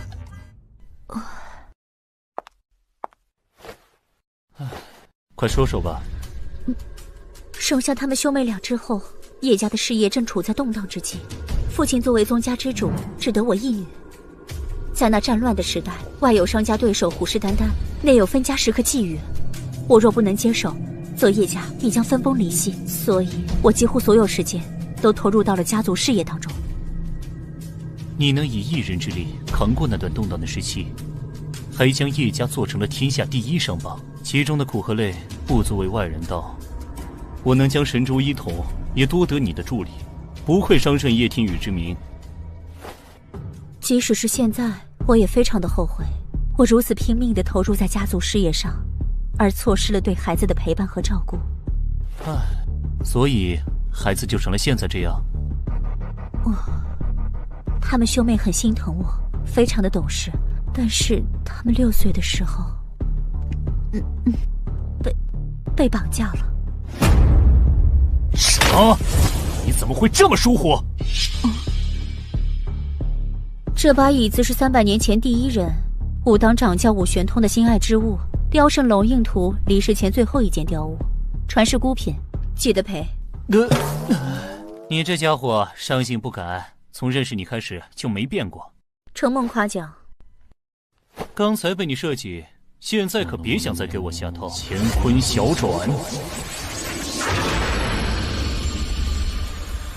怎么样？完好如初。如果当初什么？怎么样？完好如初。如果当初什么？没什么。那次绑架发生的非常突然，也非常的蹊跷，至今我也没有找到任何线索。那日我按照叶家惯例，对各地的核心产业查账，大小姐，大小姐，跟在我身边那么多年，教过你多少次了？遇事不要慌张。你知道吗？怎么可能？那些保镖都是当时数得上的高手。事情就是这么离奇，小少爷和小姐就这么失踪了，只留了一封绑架信。快，随我回去！我动用了家族所有的情报资源，都是废物，也没有找到任何线索。能够在这么多高手的保护下掳走他们，绝非等闲之辈。能够请得起如此高手的，就算靠排除法，不难锁定目标吧。商场如战场，又不似战场。若是两人互相搏杀，无非一死一伤，或者同归于尽。而商场拼斗败者，整个家族几百号人，可能一夜之间一无所有。所以敌人很多，各个机关算尽，小心谨慎。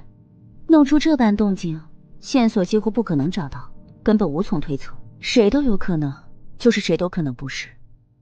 那后来是怎么找回来的？一直没有找到，只是突然1个月后。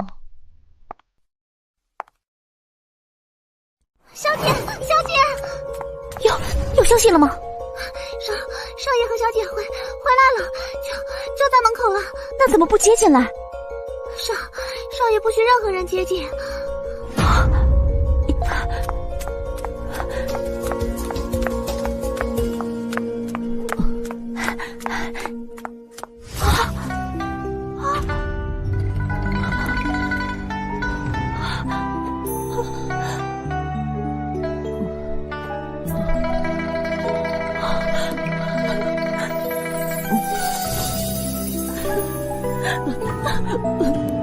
那后来呢？他们是怎么？后来他们两个便性情大变，儿子除了我和他的妹妹之外，对所有人都冷酷无情，没有一点怜悯之心。而女儿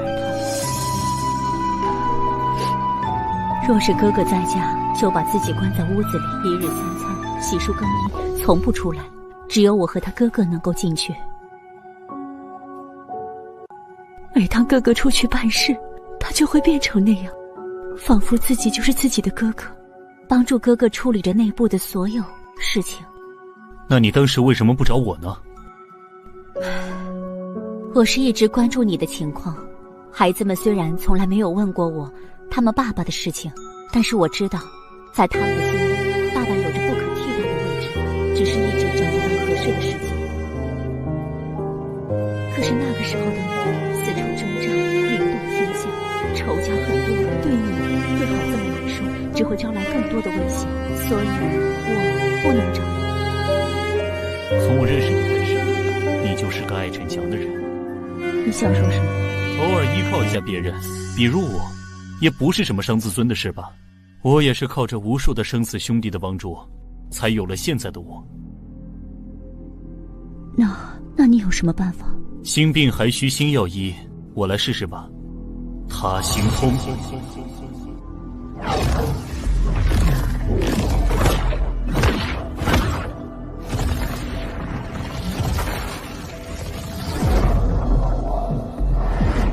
他行通第一层，能够感知目标的所思、所想、所感。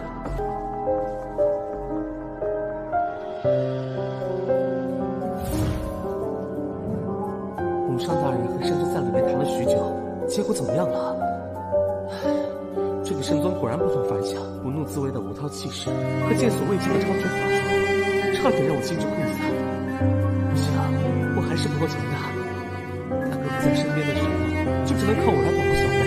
我一定要变得更加可靠才行。到底该怎么办？到底该怎么办？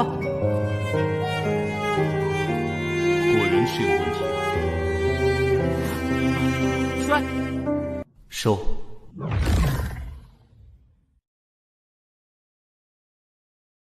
怎么样了？完全就是个独立的人。他把自己当做了保护妹妹的哥哥，而努力的让自己变得更加的成熟，更加的强大。之前也有找过他心通的人，试图了解他内心真实的想法，从而对症下药，但是更加的强大。之前也有找过他心通的人，试图了解他内心真实的想法，从而对症下药。但是，就像你说的那样，他并不是想装作一个哥哥来逃避，而是真的将自己当做了保护妹妹的哥哥。连你也没办法了吗？人有60，耳眼鼻舌身意，他心通第一层只能了意，用来窃取情报还行，但是要处理此类情况还不行，那就再往下一层。再往下一层？再往下一层，便是心意出动之时，万念始生之际。佛家称之为莫那时的第7时，儒道则称一起之时。他心通能达了意之人不少，而能知一起之时的人已是不多。他心通第2层，参念头。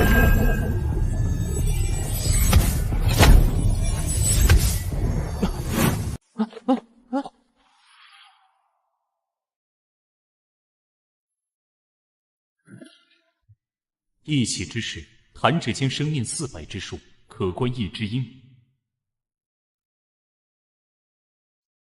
我好弱，我要变强，我要变强！大哥怎么还不回来啊？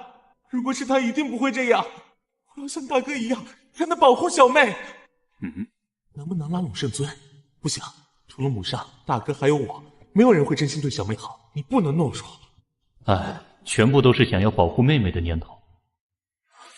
可恶啊！居然让本尊心口一紧，这孩子到底经历了什么？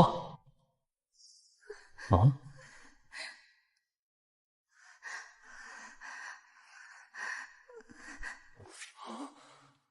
哥哥，救我！哥哥，救我！我好怕，好怕呀！要保护小妹，怎么办？怎么办？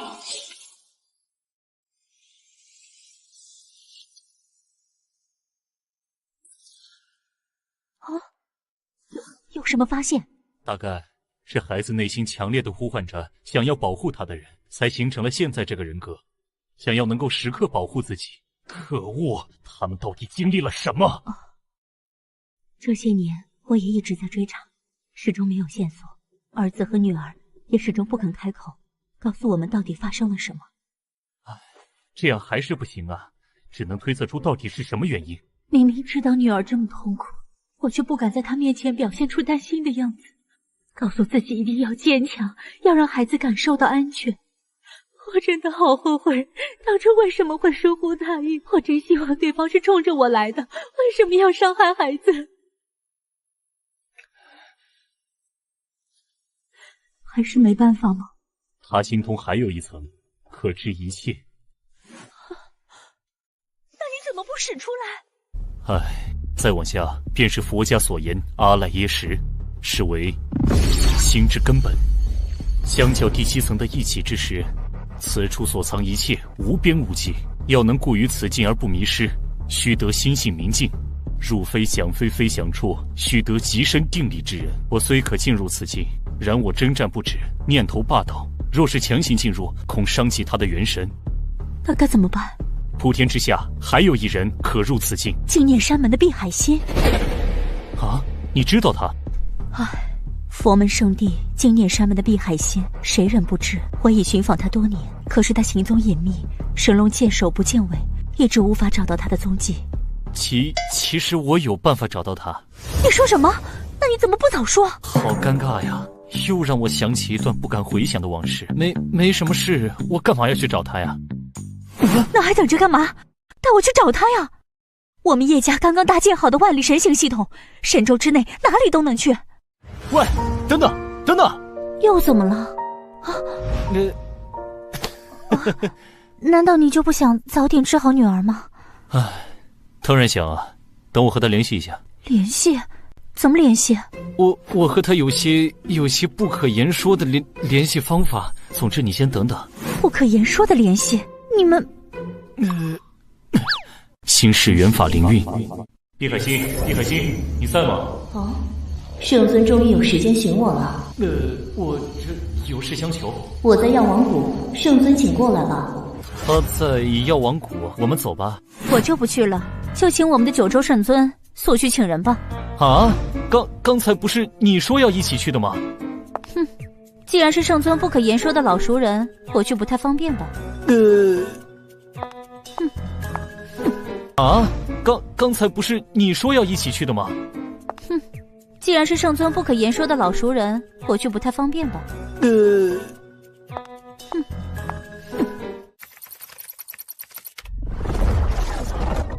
圣尊，请快走吧。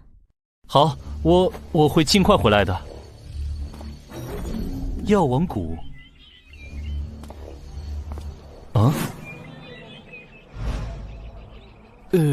许久未来，药王谷怎么变得如此热闹？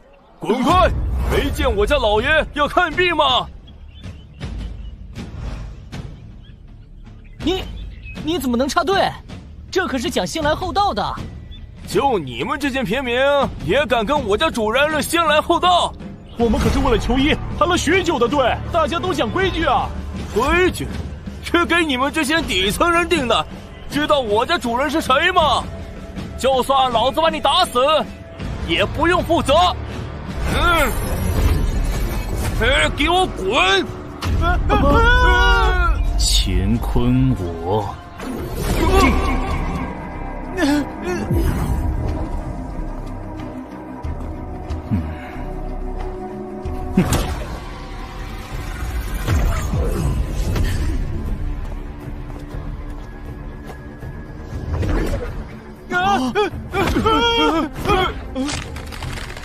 手，我的手怎么了？放肆！是哪个敢搞事情？你们干什么？我要炒你们鱿鱼！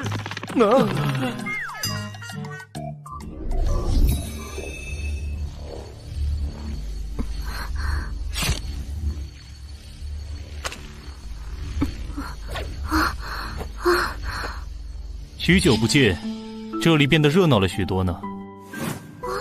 你怎么来了？我来寻碧海心有事，他人呢？姐姐就在谷内呢，你去寻她便是。药王谷的规矩不是只收怪症绝症的吗？1年也不见几个吧，怎得现在如此光景？因为我是个大夫啊。如果能够帮助更多的人，规矩都是用来打破的。自从认识你以后，人家才想明白这个道理呢。辛苦了，不过为什么外面要排2队啊？人家时常义诊，就会有些人借着义诊之名向我表白，我怎么拒绝都没用。为了提高义诊的效率，人家就告诉他们，若是想要表白的，不许插队，另排一队。人家有空的时候再一一拒绝他们。这些人还真够执着的呢。哼，这些人一个个身上都散发着浓浓的雄性动物发情的味道，都是用心不正，看人家脸的，都不了解人家，凭什么就说喜欢我？我帮你打发了，你继续看病吧。好呀好呀，真是帮我解决大麻烦了。你呀，从认识你开始就没个规矩，你就继续看诊吧。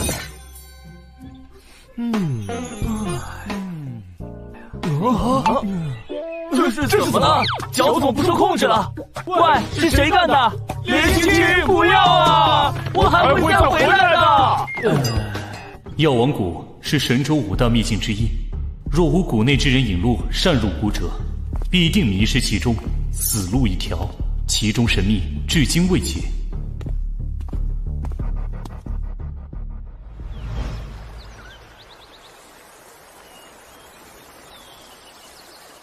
圣尊，你来了。普天之下，唯有他是我最不敢面对的人。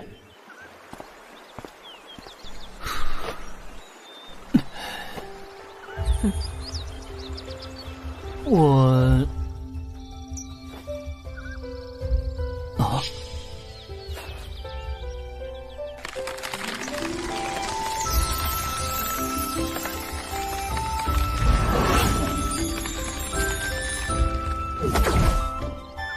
许久不见，为何圣尊还是对人家如此拘谨？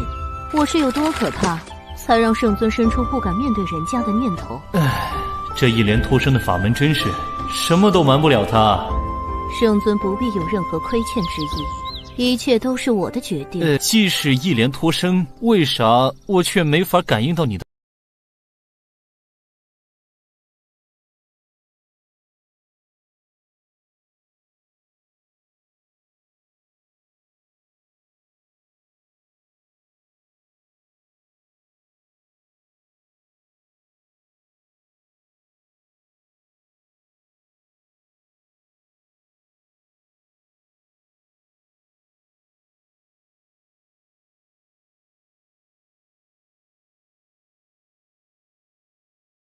有字仪传称西瓜，很是清甜可口。这是2个小家伙在谷中寻得一处奇境所藏，似乎是500年前诸法未生之时所遗之物，有字仪传称西瓜。小家伙？什么小家伙？这谷内什么时候有小孩子了？爹，你怎么来了？乾坤我定！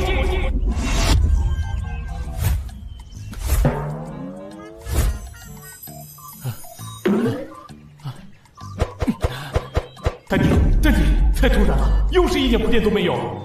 但是本尊遭遇这种连番冲击，应该已经适应了。丹帝，不能再失态了。姐。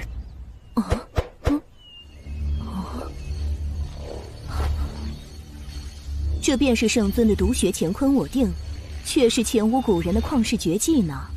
喂，这是什么情况？她叫莲生，我们的女儿。再离奇的原因，现在我也能接受。不过我想知道是怎么回事。此刻我也清晰地感受到，圣尊这几日奇遇不断，也该适应1、2了吧？一莲托生，莲花生莲子，怎么我没有告诉过你吗？我知道不知道，你比我更清楚啊！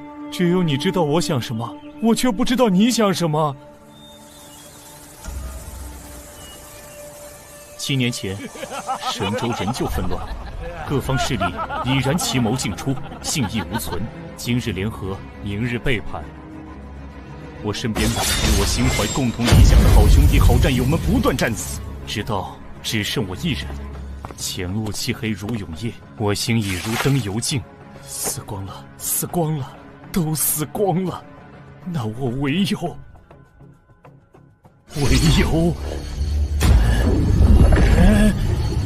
杀！杀尽祸乱天下之人，杀尽背信弃义之人，杀尽分裂国土之人，杀尽心怀恶念之人。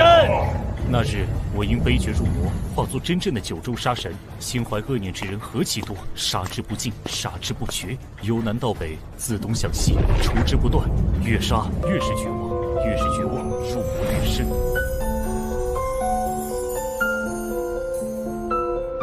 今夜山门碧海西，你来干什么？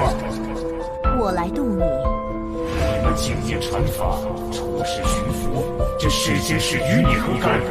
何须你渡？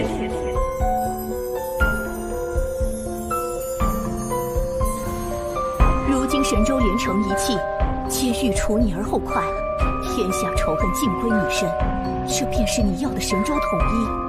你并非该杀之人，滚吧！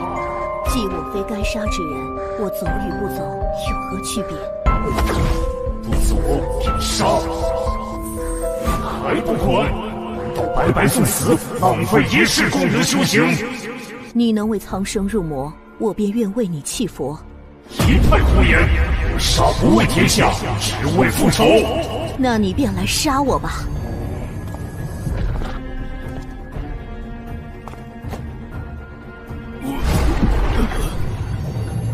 普渡心经，一莲托生。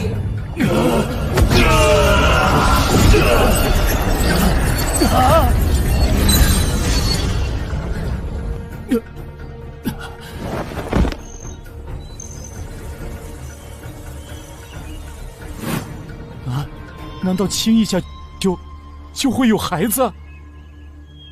啊，确实未曾告诉过你呢。那日你魔气散尽，却也不复生机，若不救治，必死无疑。我便带你来到这药王谷，找莲心帮忙。难怪，我醒来后便是在莲心的药炉里。那之后你对我做了什么？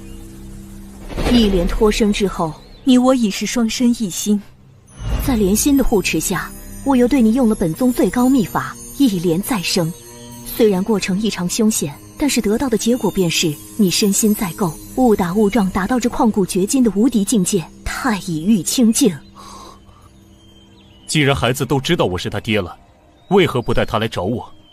并非不想，而是不能。难道又是担心孩子的安全？他只能再活1年。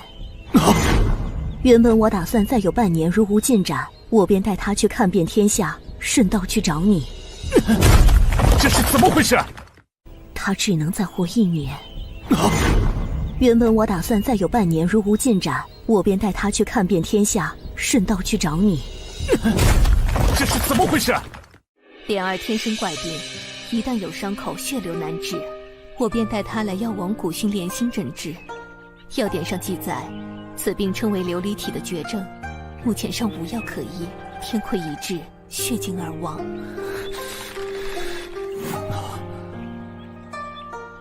莲心也没办法吗？我与他一直在寻找解救之法而不得。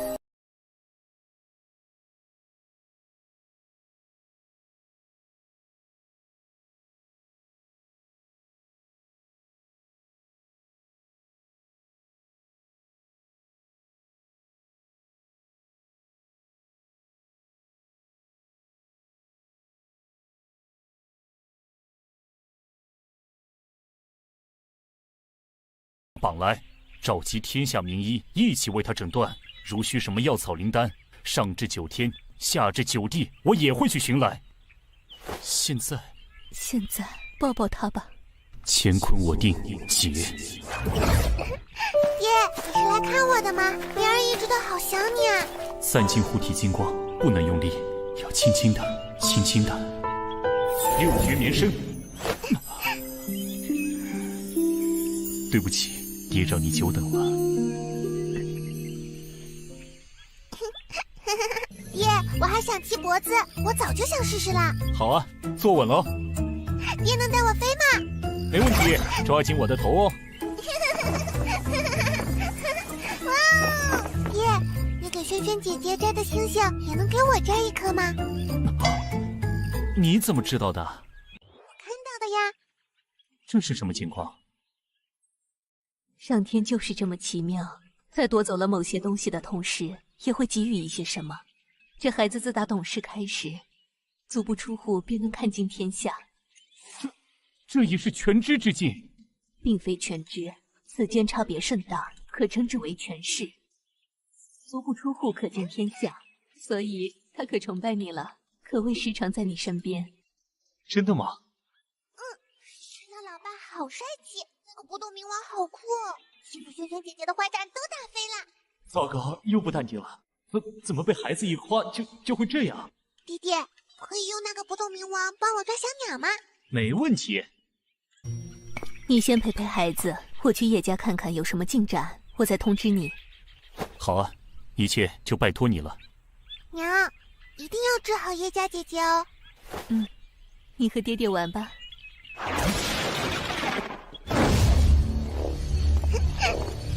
那我们开始抓小鸟吧。爹爹轻点抓哦，不要伤了鸟儿哦。好嘞。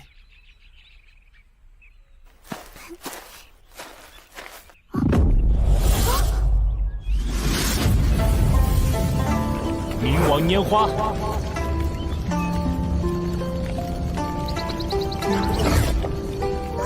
太酷了！风大哥，你还没走啊？那就留下来吃个晚饭啊。好啊，许久未尝过莲心的手艺了呢。莲心姨，你回来啦！快来看爹爹抓的小鸟，我看看。好可爱啊！莲心，你多大的人了？怎么也像个孩子一样？人家都当娘了，已经不是孩子了。就是，莲姨也是个超级好的娘亲呢，对主子哥哥可好了呢。啥？你啥时候当娘了？有孩子了也不跟我说一声，我给你包个红包啊！红包是什么？这个嘛，是外面庆祝朋友有了孩子的一种习俗吧。这些东西莲心不懂，有了我们的竹哥哥，是竹哥哥，竹子，竹子，你怎么了？快醒醒啊！你别吓娘！竹子哥哥，你怎么了？不要慌，他只是被震晕了，并没有受伤。亏你还是个大夫呀，真是关心则乱。对啊，我是大夫啊。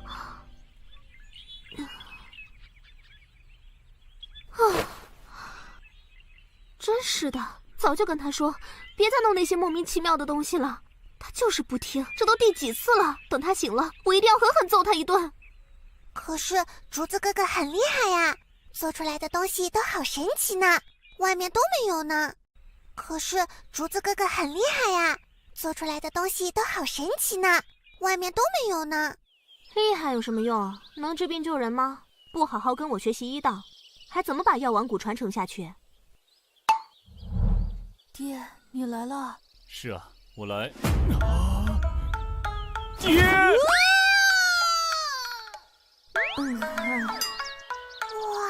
好高啊！峰哥，你干什么？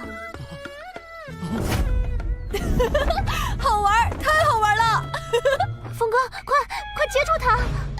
别急，马上。盘古托天式。好软呀！哇，这就是天空和大地吗？药王谷真的好小好小啊！峰哥，快把它弄下来！好。爹爹，我想滑下去，能弄个滑梯吗？好。哇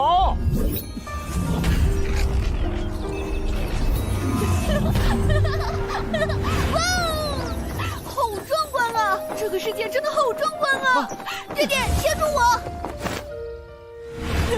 太好玩了，爹，再来一次好吗？天上的景色我还想再看看。我也想玩，我也想玩。乾坤在地。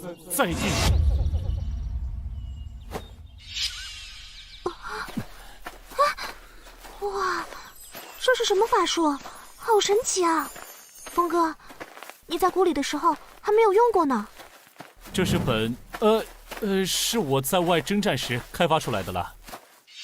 喂，现在是说这话题的时候吗？到底是怎么回事？什么怎么回事啊？你的儿子他刚才叫我爹。没错呀，你就是他的爹啊。等我一会儿。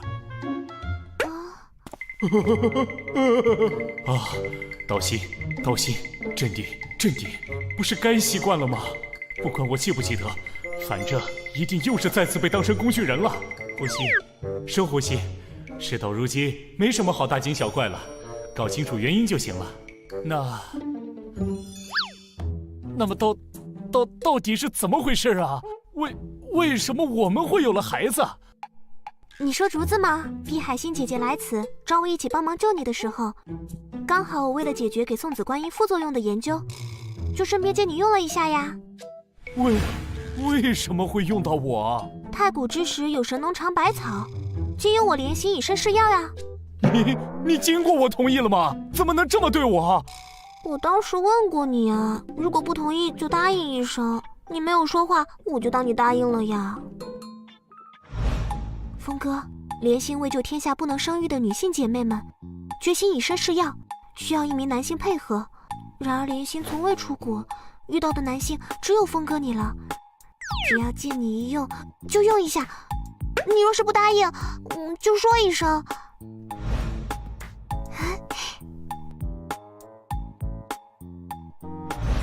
峰哥，那你就是答应了。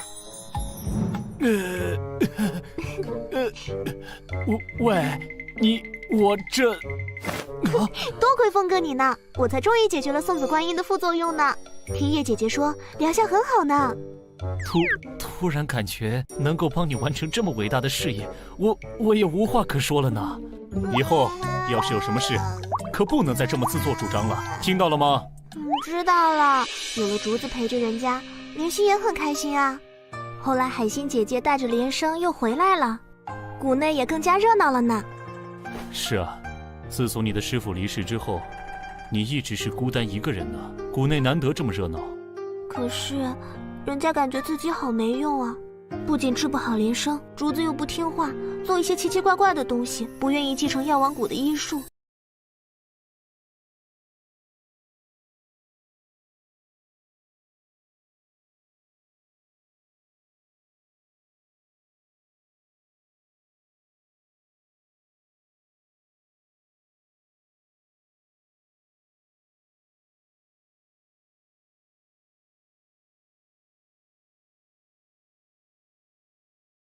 你我都是初为人母，初为人父，但是孩子不是实现大人愿望的工具啊，兴趣才是最大的老师。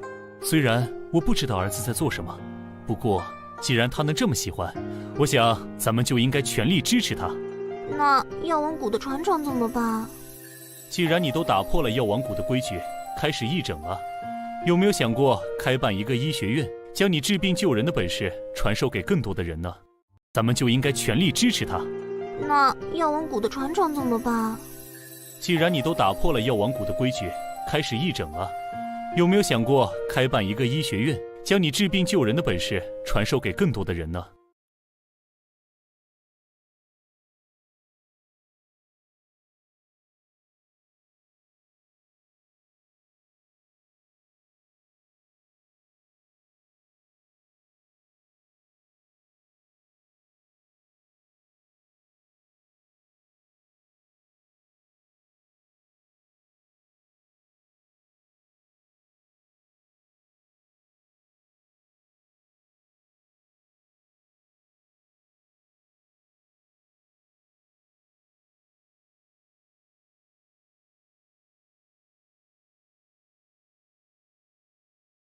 乾坤我定，解。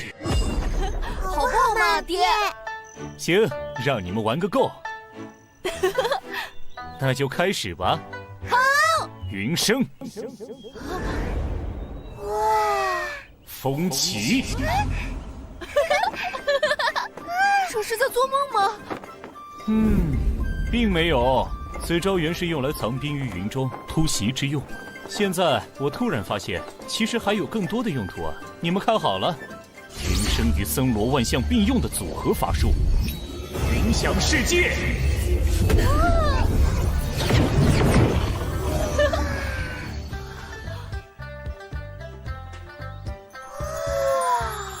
去玩吧，这里都是软软的，不用害怕会受伤哦。太棒了，太棒了！等等我，竹子。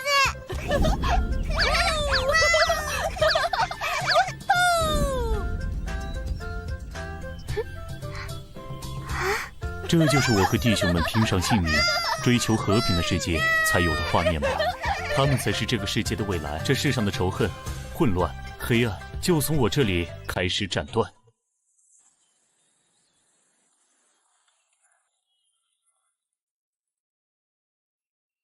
峰哥、竹子、连胜，快来吃饭了！来了。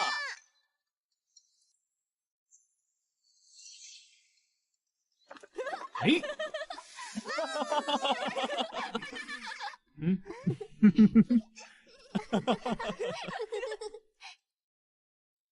娘，爹是这个世界上最厉害的人吗？峰哥可是超级厉害的呢，不过娘也没怎么了解外面的世界，不是很清楚了。我娘说过，论打架和打仗，爹是最厉害的，但是其他方面也不怎么行呢，尤其是和女孩子打交道方面。绝对是最差劲的人之一。是啊是啊，当时峰哥醒来的时候都不敢跟我和海星姐姐说话，脸都是红红的，好傻哦。喂，不要提过去的糗事好吗？爹，你能帮我们一个忙吗？你说说看。竹子哥哥和我发现了一个秘密基地，里面有好多种子和写满了古老文字的书本，还有一种会发亮的墙。对呀对呀，那个墙还会说话呢。竹子哥哥做的那些神奇的东西都是从那里学来的呢。在征战之际，在极少数隐秘之地会发现500年前的遗迹，但是基本上都是一些大型的柱子和一些至今没人看得懂的上古文字。没想到药王谷内也有，但是听孩子们的描述，这里似乎有些不同。爹，你能救救我们的好朋友吗？什么朋友啊？就是他教会了我们上古的语言和文字，但是他被困在一个神的房间里出不来，娘和心仪也都没有办法。爹是这个世界上最厉害的人啦，你一定有办法的吧？走，咱们看看去。太好了，快走吧，爹。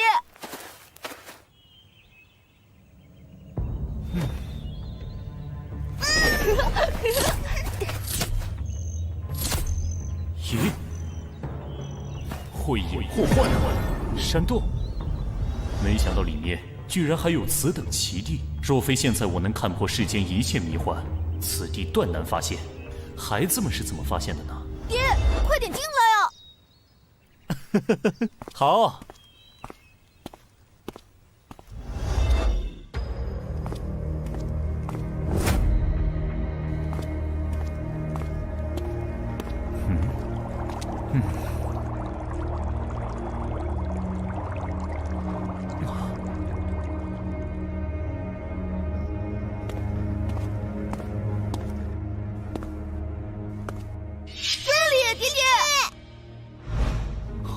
他是，老爸，你也以为这是活人吧？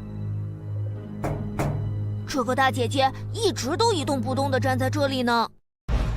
啊，他是，老爸，你也以为这是活人吧？这个大姐姐一直都一动不动地站在这里呢。无遮透视，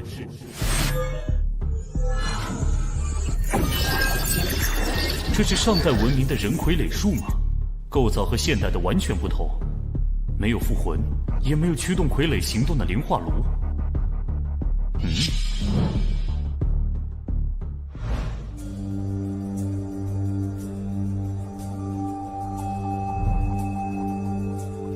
里面的人已经死去许久，居然能做到尸骨无化，这柜子可是有着比玄冰棺还要厉害的功能啊！啊！竹子、连生，你们来了。铃兰姐姐，铃兰姐姐，我们找老爸来帮你了。太谢谢你们了。你们的办法很神奇啊！老爸，你好厉害啊！你是被什么法阵封印在里面的？为什么我没有感受到一点法力波动？这只是我的虚拟形象，真正的我被困在更下层的安全屋里。虚拟形象又是什么？是幻术还是身外化身？没想到500年后的世界和我们那个时代变化那么大。我说的你听不懂，你说的我也很懵呢。老爸，这不是什么法术了，这叫显示器。 500年前的世界和姐姐一样的人们都是通过这东西联系的，千里之外都能互相交流呢。啊，这东西可以千里传音，这个世界能做到此境界的人屈指可数啊！铃兰姐姐教了我们很多神奇的知识呢，有数积分、童话故事，还有机械电子。竹子哥哥发明的这些东西也都是铃兰姐姐教的。这就是引发末法时代文明所遗留下来的技术吗？ 姐姐，你怎么了？眼睛和姐姐不能再陪你们了，这个阶梯的能量也将耗尽，姐姐的身体也快不行了。不要去！老爸会帮帮姐姐吧？别急，别急，老爸会想办法的。我怎么能帮到你？不用了，我已经快不行了，在我生命的最后一刻，有竹子和连生能够陪我已经知足了。 老爸，快把姐姐救出来！娘亲一术神通，一定能把姐姐救活的。为什么你会被困在这里？500年前，我们的世界爆发了一场几乎毁灭全人类的战争。我的爸妈带着我来到了这里，本以为可以躲过灾难，却被敌人找到了我们。我的爸妈将我藏在了这里最安全的房间里。爸，送我出去！我要和你们在一起。女儿，这里很安全，你一定代替爸妈要活下去。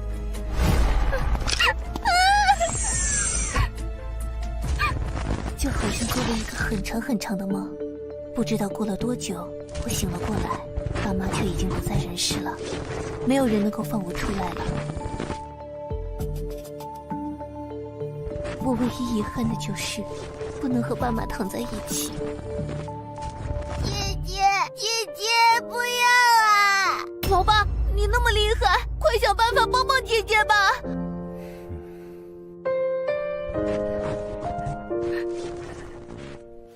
好啊，老爸也想见识见识500年前的技术呢，带我去吧。老爸，快来！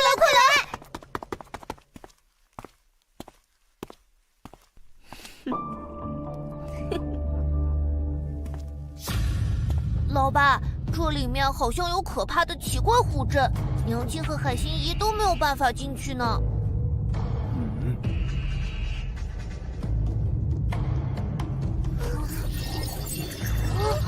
你们先出去等着，待为父来破阵。老爸加油！老爸要小心啊！好。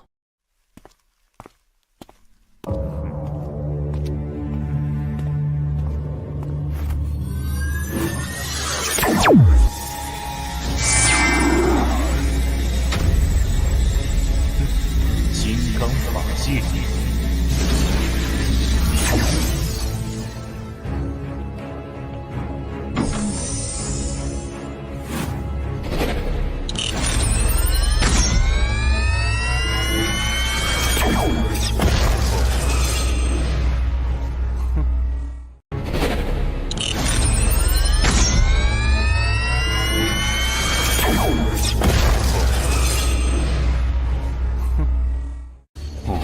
这是什么厉害的技术？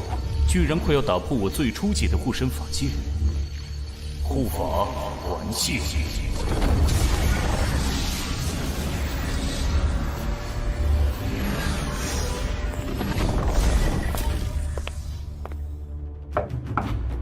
此门的材料世间罕见，坚硬无比。若是一拳轰开，恐怕里面的人也会受到影响。那就这么办吧。嘿！神力蹒跚！连胜，快看看里面怎么了？老爸和铃兰姐姐没事吧？里面一团乱光，我什么都看不到。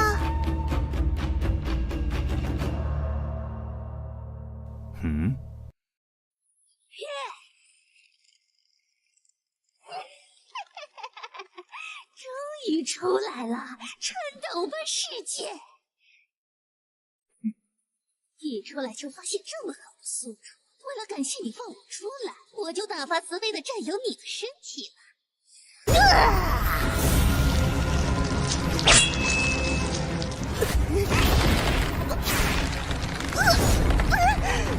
这是什么？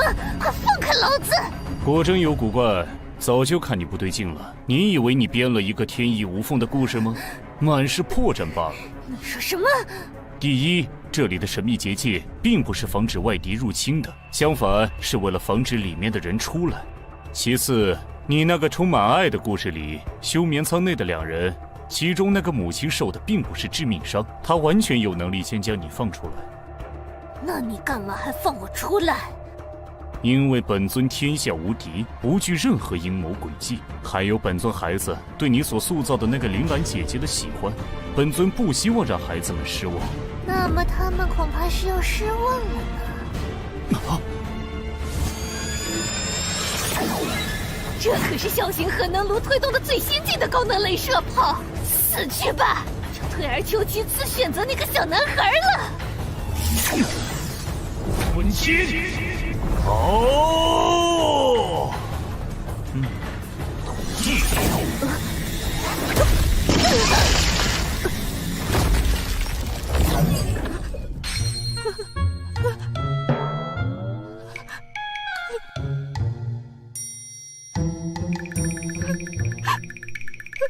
你我素不相识，你欲夺我性命，我消灭你也无可厚非吧。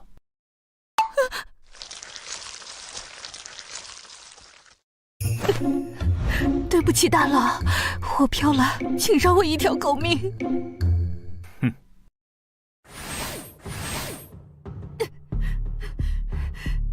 谢谢大佬不杀之恩。哼！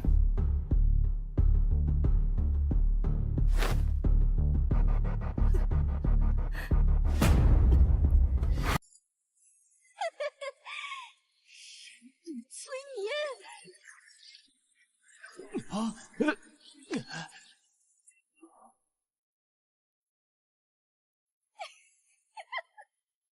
这可是几千年前的智慧苦肉计，人类在精神上果然还是没什么进步。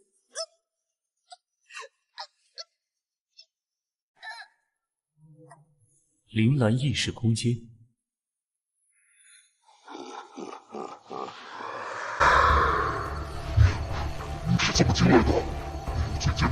辅助，怎么可能有人进入这潜意识空间呢？哼，你惹错人了。法涛惊鸿。没有，我这个错了，我可是个妖精。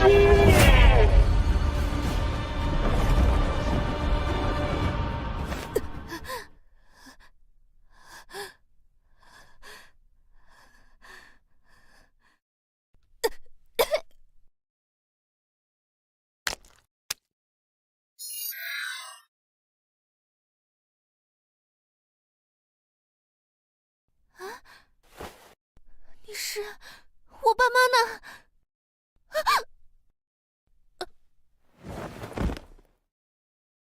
嗯。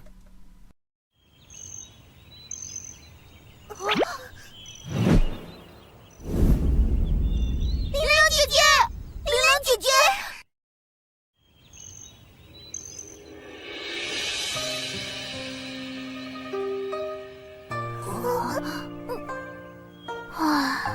怎么了？没事，我只是感叹500年前的技术真是太厉害了。这孩子居然只是身体过于虚弱，一切并无大碍，只是他的神识有些……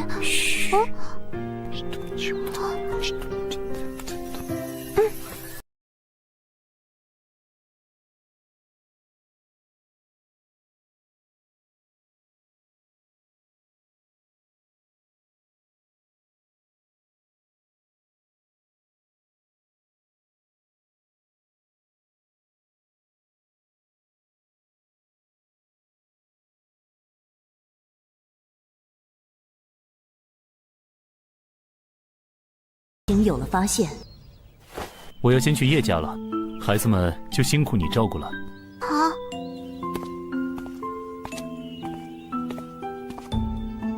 竹子的喜好，我们做父母的一定要支持。我听你的，峰哥。帮我和孩子们说声再见，我会常来看他们的。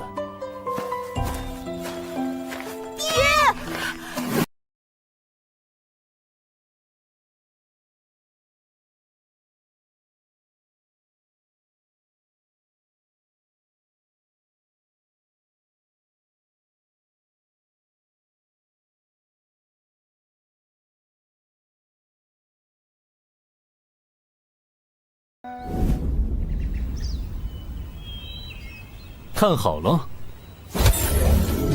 翻山倒海，东海水来。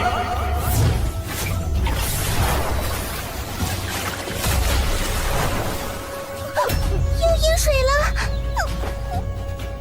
别怕，你们抬头看看。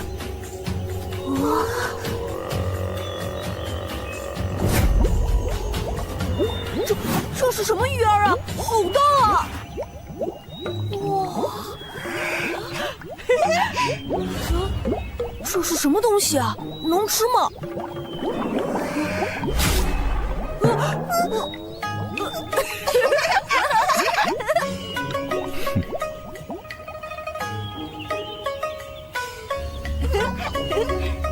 再见。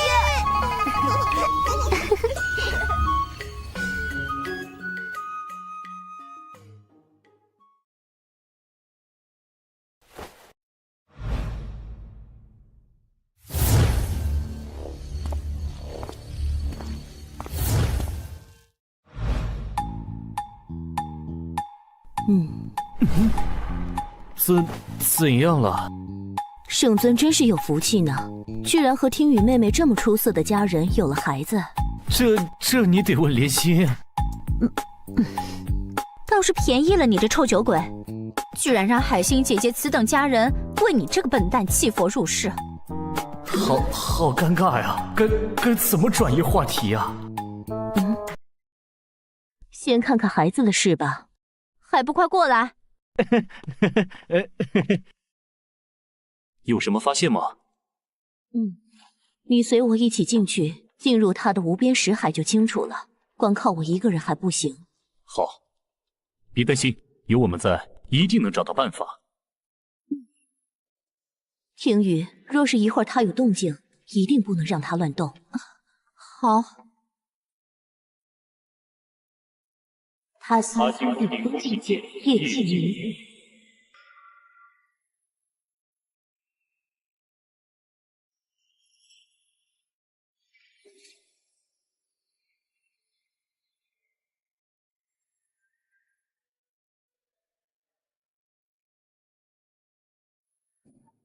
下去吧。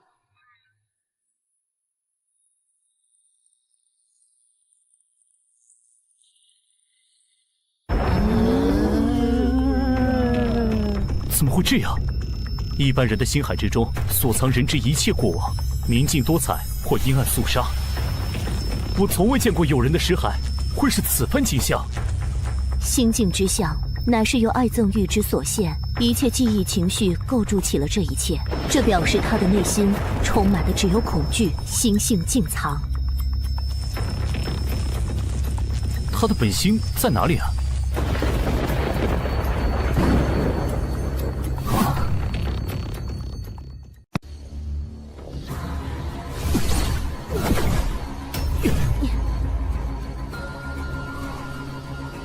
可以放开我了。刚才是怎么回事啊？这大概就是他内心强烈的渴望保护的愿望所生成的具象实现，将他牢牢地保护起来的哥哥的心之本相。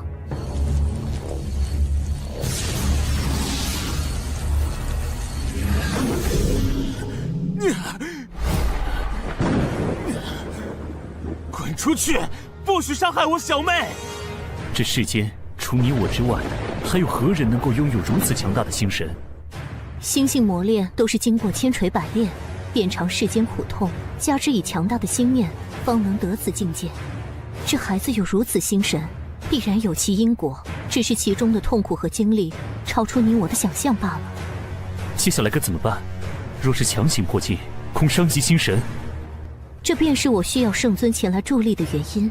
接下来还请圣尊在不伤及他的前提下，将他的全部心神集中在你这儿，我方能够进入其中，探究本因。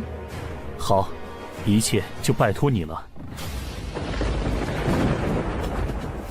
就让我感受一下你保护妹妹的意志吧！快从这里消失，不许伤害小妹！天地法相。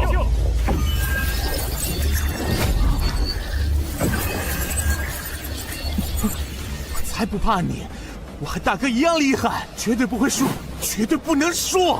很好，那就攻过来吧。万雷！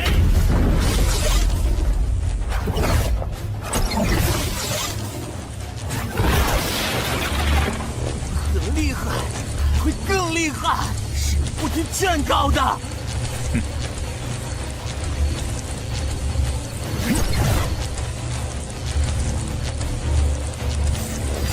在这个世界可不是这样战斗的，这场比拼就当是为父我教你的元神之战的第一课吧。心之战的关键不是打击物理消亡，而是对恐惧与勇气、绝望与希望之间的较量，其中的关键是放下根本我执去相信。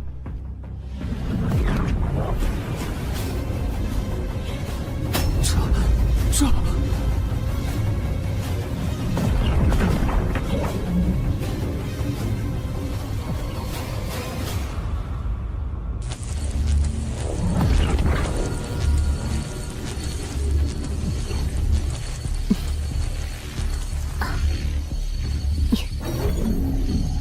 法界无垢。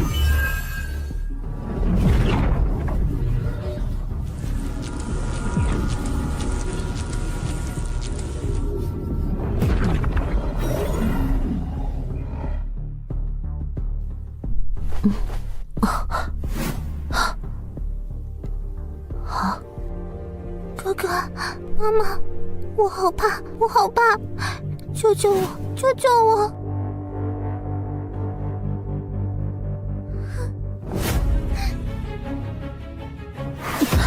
你是谁？你是谁？哥哥呢？哥哥，哥哥，不要过来！走开，走开！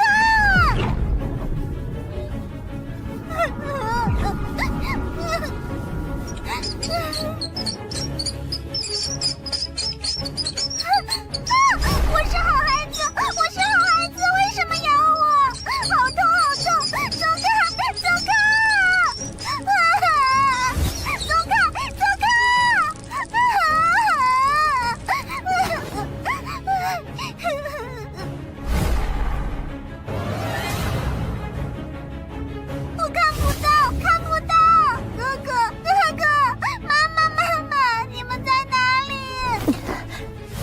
精进药王符、安神咒。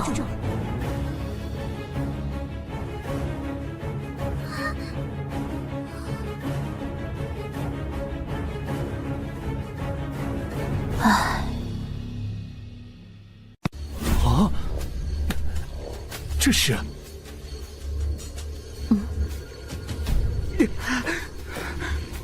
先出去吧。孩子，坚持，坚持一会儿。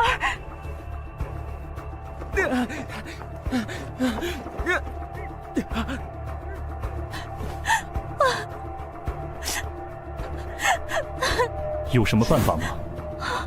你们有什么发现吗？你是孩子的母亲，你该知道发生了什么。他心同剑。我好怕，我好怕！我是好孩子，我是好孩子，为什么咬我？好痛，好痛！走开，走开啊！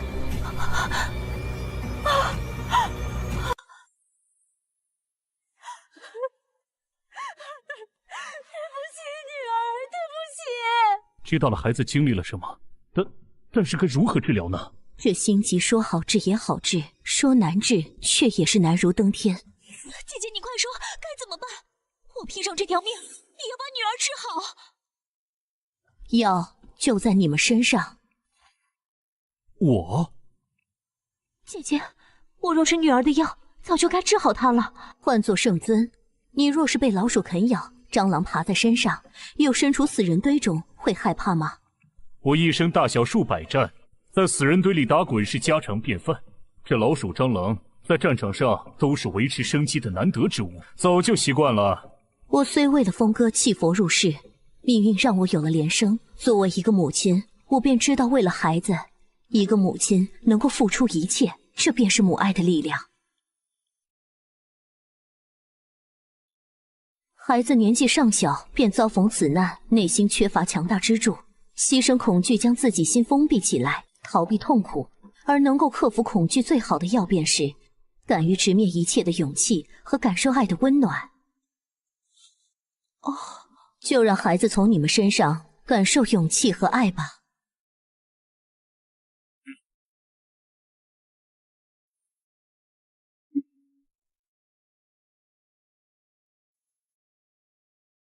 大日如来无量光，遍除一切秽，遍照一切法，般若大解脱法门，月照明空。我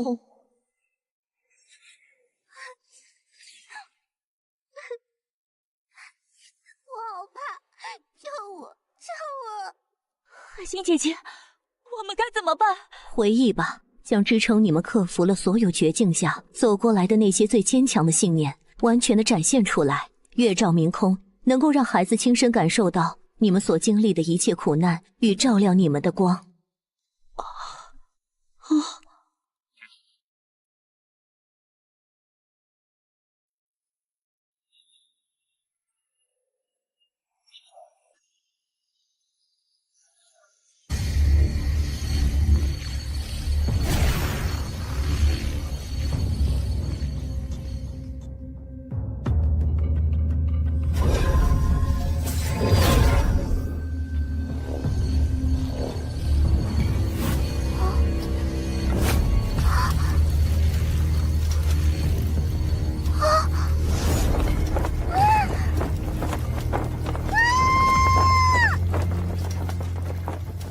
18年前，在那个混乱可怕的年代里，我的家人和整个村子都因为一个毫无意义的理由，被一群绿林山贼杀害了。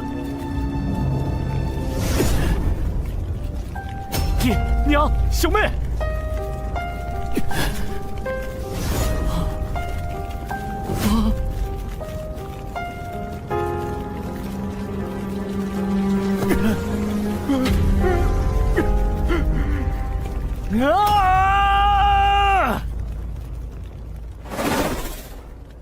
击杀战，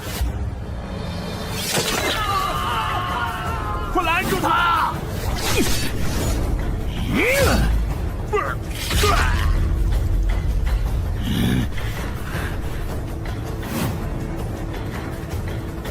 我想不通，他们与世隔绝，自给自足，为什么会遭遇这种命运？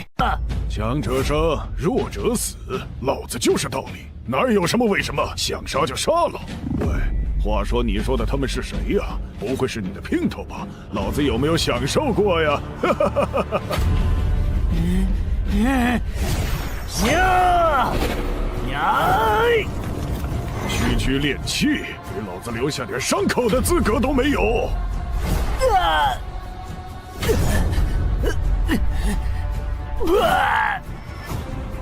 区练气就能把跨2境的老子逼成这样，受死！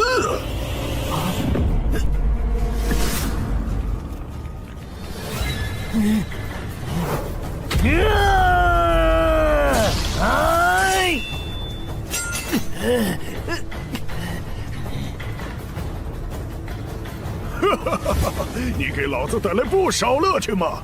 怀着不甘和怨恨去死吧！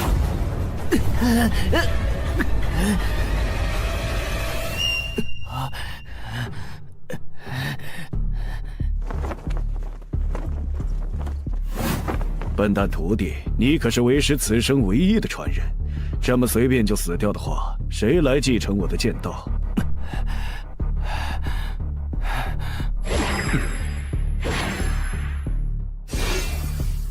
唯有一点，他说的没错，强便是道理。若是想要让整个世界践行你的道理，那便你上无人，你下众生。天下那么大，我就算修炼一辈子，也不可能达到师父的境界。更不要说天下高手多如牛毛，我如何践行我的道？我爹娘小妹能活过来吗？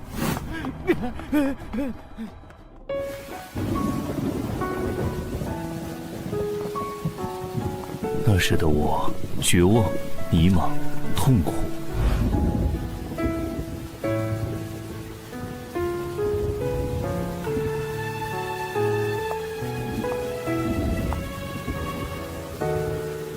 喂，你怎么回事？快，把他抬到车上。是你在我最绝望、最颓废的时候，重新给了我勇气。我在你叶家混吃等死，干点护卫的工作，直到你父亲也因为劫匪抢劫去世时，你们叶家即将分崩离析之际。此难之后，叶家有我，便绝不会乱。此刻之后，我便是这叶家新一任当家。你比我勇敢，刚刚承受着丧父之痛，还能扛起整个家族的危难，力挽狂澜。是你的坚强给了我勇气，重新面对我的人生。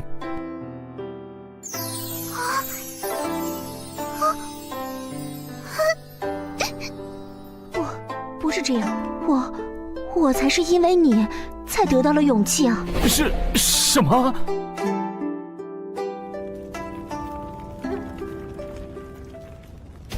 天宇啊，各房族叔伯们都到了，叶家不可一日无主，族长没有儿子，要尽快推举出新的主事啊，不然叶家上下几百号人就完了。快把你父亲的信物交出来！快交出来！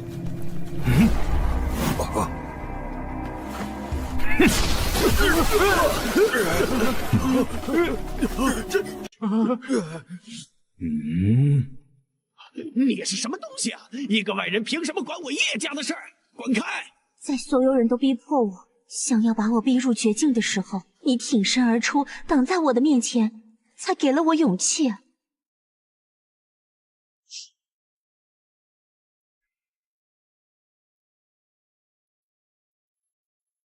此难之后，叶家有我，便绝不会乱。此刻之后，我便是这叶家新一任当家。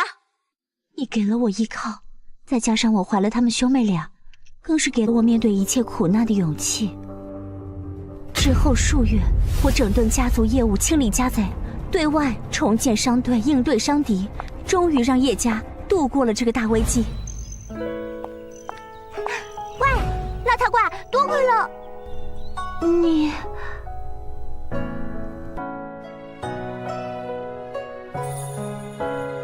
谢谢你，让我再次重新看到了希望。别过。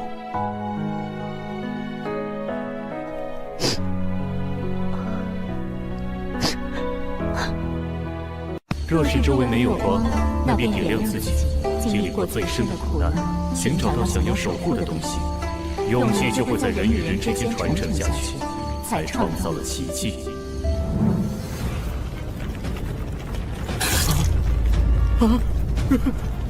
对不住了，兄弟，请给他们带去希望。人反正都要死，苟且偷生有什么意思？我只想在死的那一刻，心中无悔，念头通达。废话少说，即使被你们叫做邪魔外道，我也在以我的方式拼上性命，寻找这个世界的答案。强的那个便是道理。我们九尾一族竭尽全身气力，也堪能护我妖族一时之平安。不是我深爱他们，而是若我弃了他们，我也没了安身之处。这么说来，倒是我要感谢他们。峰哥，就算你死了，林星也会想办法让你活过来，你就放心的去战斗吧。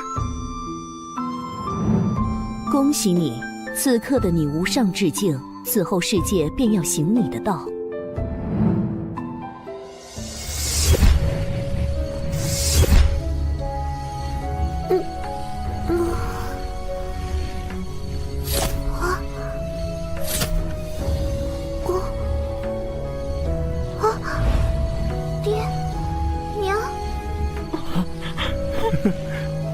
太好了，女儿！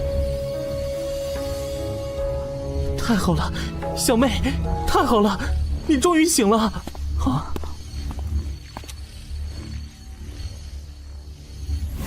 二哥，二哥，不要过来！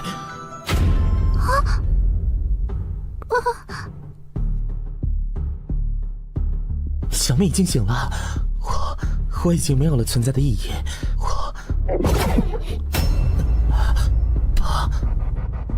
谁说你的存在没有意义？我原本就是为了守护小妹才出生的，本就不存在的异类。抬起头来，从何而来不重要，重要的是你已经存在了，并且为了守护妹妹而拼尽全力的好哥哥，你做的比我好。你是让我凌云峰骄傲的儿子。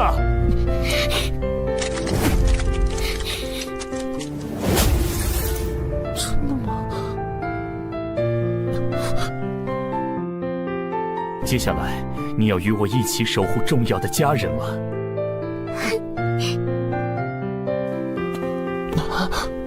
还愣着干什么？这个时候怎么变笨了？看不清情况了？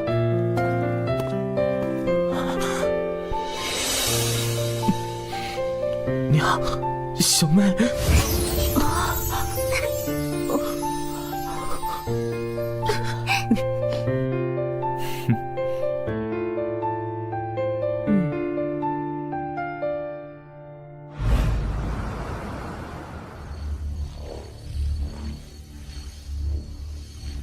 师兄，师兄，什么事居然要你元神出窍来找我？主母好，小姐好。啊？啥？你怎么知道的？这个嘛，基于师兄您在叶家的时间、孩子的年纪，加上主母的眼界，以及未婚先孕的事实，即使没有证据，也不难猜吧。啊，师兄，咱们的东方总理大臣正在等你开会重要的内阁会议呢。他这回正在大发雷霆呢，所以我才元神出窍，最快速度赶来这里找你。啥？我去！我怎么把这事儿给忘了？我们本该好好聚一聚。这个内阁有会，我公务重要，你去吧。爹爹再见，记得来看我们。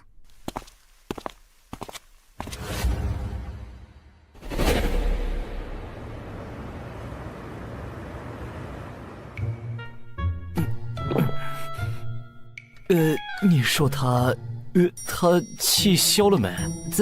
怎么可能？他女扮男装和咱们闯荡江湖的时候，那时间强迫症患者的毛病只有更重，没有最重。反正都迟到了，不如干脆就不参加了。反正行政事务也都是他在管的嘛。没错，没错，师兄。那我们走吧。圣尊道：“师兄，您忙，我就先走了。比起得罪您，我更怕得罪他。”嘿，你这个叛徒，回头看我怎么收拾你！神州初定，百废待兴，多少大事需要圣尊决断，不知圣尊这几日跑去了哪里？若不是从叶家发现了圣尊的踪影，还不知要去哪里寻觅。一听到你的召唤，我就立刻赶来了呀，玉叔。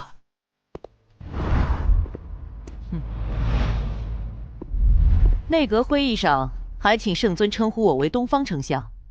是，东方丞相。这是近期需要圣尊批复的公文，涉及外交、机构重组、民生教育、省级以上官员的任命。这些丞相代劳即可，我有什么用？这是圣尊您带领我们打下的江山，这些都是为了巩固新时代所必须做的。如果圣尊您这些大事都不知道，要是出了问题，谁来承担这个责任？也只有东方丞相敢对圣尊这样说话吧？那是自然，你不是老队伍里的，你不知道，丞相和圣尊是10几年的生死战友。曾经女扮男装和圣尊一起游历天下，行侠仗义，那可是生死之交。我懂，我看还不行吗？大家稍等，马上办。元镜法相。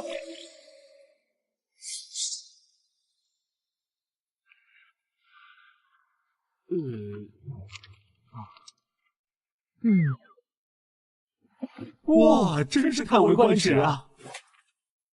搞定。圣尊神迹，天下无双。见笑。批完这些文件，本尊才知东方丞相与众位劳苦功高，情形不错。神州的未来就有劳各位国之栋梁了。批完了，接下来干什么啊？今日还有一大事需要圣尊持，万法大会。都筹备好了吗？神州初定，本该恢复生息，为何还要举办这盛大的万法大会？劳力伤财，有这个预算，投入到基建教育当中不好吗？事关机密，关乎国本，诸位经过严格的背景审定，且都是身具兴邦治国的大才，参与内阁议事也该清楚来龙去脉。神州初定，各方势力盘根错节。虽然圣尊以大能力压群雄，强行合并各方势力一统神州，但是背后却有着不为人知的博弈。诸方豪强是绝不肯轻易放弃他们原本的财富和权力的，所以他们以奇诡之术，以各方势力辖下所有民众性命做要挟，换取圣尊的妥协。神州表面一统，各方皆奉圣尊为神州共主，实则各方势力仍旧对原本的领地有着极大的控制力。什么？那该怎么办？这万法大会便是逐渐化解他们这招的第一步，也是巩固国本的重要一步。没错，万法大会不分贵贱，广邀天下修真才俊，择优入仕，是为国家选用人才的重要手段。此法是巩固中央权力、分化门阀贵族势力的妙法。不过，如何能够化解那系于天下万民生死的奇诡之术呢？此等奇诡之术有违天道，存人性者谁也不敢轻易使用。此万法大会旨在吸纳他们的新生代，一起共创一个盛世神州，让他们与神州共荣共损，届时此危自解。真乃阳谋，甚妙啊！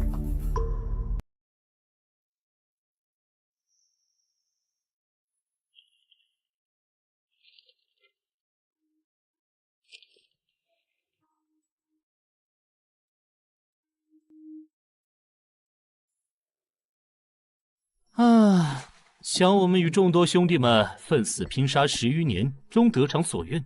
回想起当年，又怎能想到名动天下的玉郎君东方玉树，居然是东方世家长女东方玉书。你想说什么？只是感慨，若是离了你，又有谁能够担此复兴神州的重任啊？我可不是为了你，而是为了那些故去的战友们的遗志。对了，听说你儿子也要参加万法大会，你不担心他会受伤？这是他的人生，既然是他自己的决定，我便支持他。喂，你这家伙突然有一天说有了孩子，大家一直都会好奇，他爹是谁啊？能入得了你东方玉书法眼的男人到底是什么样子啊？如果我说是你呢？什么？啊，你是在开玩笑的吧？你敢开我的玩笑，我就不能开你的玩笑？只是好奇嘛。圣尊何时变得如此八卦了？是不是平时太闲了，没有架可打，就开始打听起别人的隐私了？抱歉，是我多嘴了，还请臣下消消气。会开完了，圣尊可以去忙自己的事去了。我还有很多工作要做，没时间陪你闲聊。等等，哦，圣尊还有何事？我有一好友，育有一子，最近遇到一些苦恼，求教于我。你说我哪里懂这些？玉叔，你教出一个如此优秀的儿子，是否可以传授一些育儿经？圣尊的好友我大都认得，是哪位啊？可以让他直接来找我啊。此人你并不认识，丞相诸事繁忙，跟我说说即可。哦，好吧，圣尊说说，看看我能帮上什么忙。好，事情是这样的。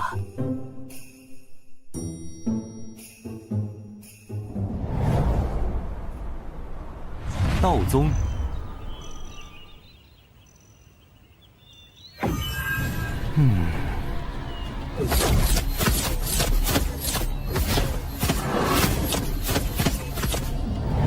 演武场。神州万法大会道宗选拔赛现在开始，有请掌门训示。有请掌门训示。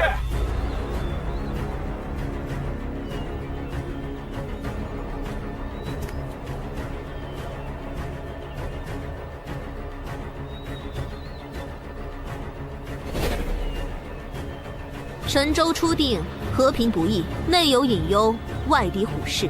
我辈修道之人，誓要守我神州太平。守我神州太平！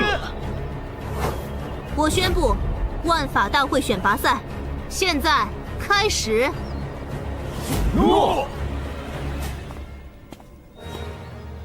首先开始预选赛，报名参赛者共计500人，共分32个选区，请到抽签处抽取序号。预选赛采用淘汰赛，最终胜出者参与总决选，进行积分赛。积分最高的8位选手成为道宗代表，参与第1届神州万法大会。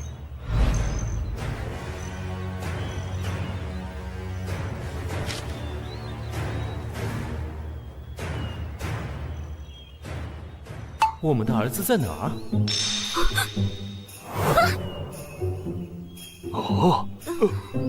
掌门，你怎么了？没什么，大家继续观赛，继续观赛。你怎么来了？也不跟我说一声，害我在众徒们面前丢人。我这不是急着赶来和你讨论解决儿子的困境吗？16号场马上要上场了。啊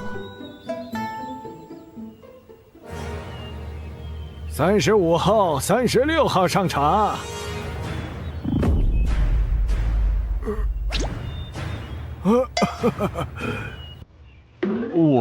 我是36号，第36代内门弟子大山。喂，咱们的儿子这是像谁啊？怎么如此魁梧？掌门，你又怎么了？没事，大家继续看比赛。你是脸盲吗？再怎么没见过，也不至于连自己的儿子都没点感应吧？我好像得了一种每个见到的年轻人害怕他突然变成自己的孩子的病。快看，儿子上场了。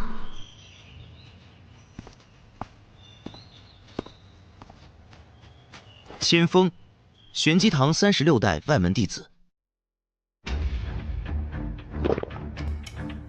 斗法开始，行礼。哎，36号真倒霉啊！土罗城。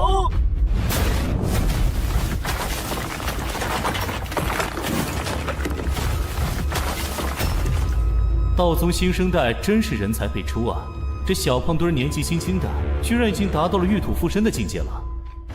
这都是我宗先辈不断钻研道法本源、锐意创新的结果，当然也离不开新一辈弟子们的勤行不坠。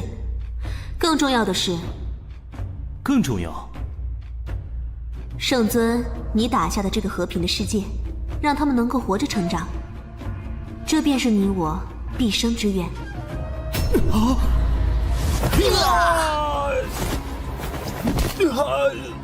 35号胜出，36号淘汰。这为什么炼气期可以打出结丹的威力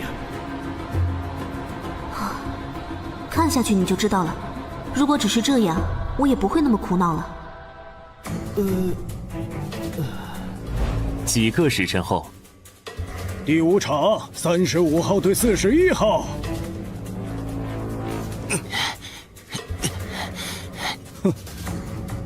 41号真幸运啊！这是怎么回事啊？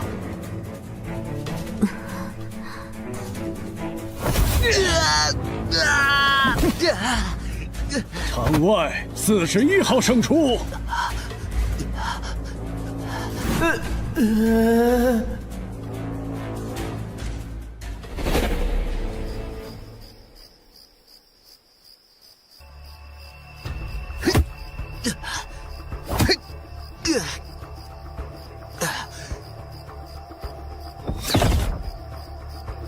天眼冥剑。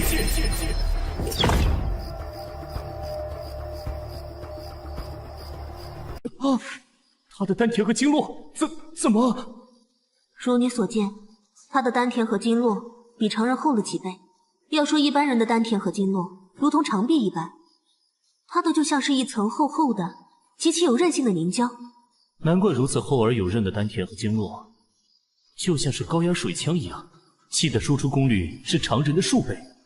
若是达到元婴期，可以自由调动天地能量，这种异常的法力输出，必然能越级吊打化身。可是随之而来的是，因为如此沉厚的丹田和经络无法储存气，就无法凝聚足够可以筑基的气。别说元婴了，此生无望筑基。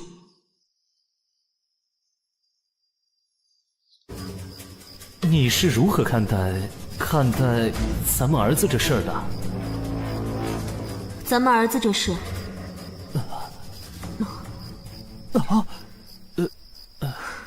想我堂堂道宗掌门，统帅道宗2万子弟，运筹帷幄，游刃有余，唯独对着儿子的事一筹莫展。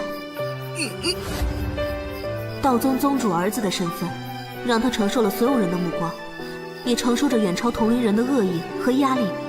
背地里大家都叫他一秒天才。一秒天才，宗主失尺，梦幻凡人。但是他却从来没有在人前表现出愤怒、失落的情绪。只有我这个做娘亲的知道，每当他痛苦难受的时候，他就会到这里拼命的练功，精疲力尽。小时候他难受了会来找我诉苦，受伤了会来找我抱抱，有什么心里话都会找我说。可是最近这2年，他的话越来越少，问他什么都只是摇头。哪怕他能和我大吵一架，哪怕是大声的质问我为什么生下他，却给他带来这份沉痛，哪怕他在我面前大哭一场，他越是这样，我越是心疼。做好一个母亲，比做好一宗之主还要难。我来试试吧。你有办法？先让我和儿子来一场男人之间的对话吧。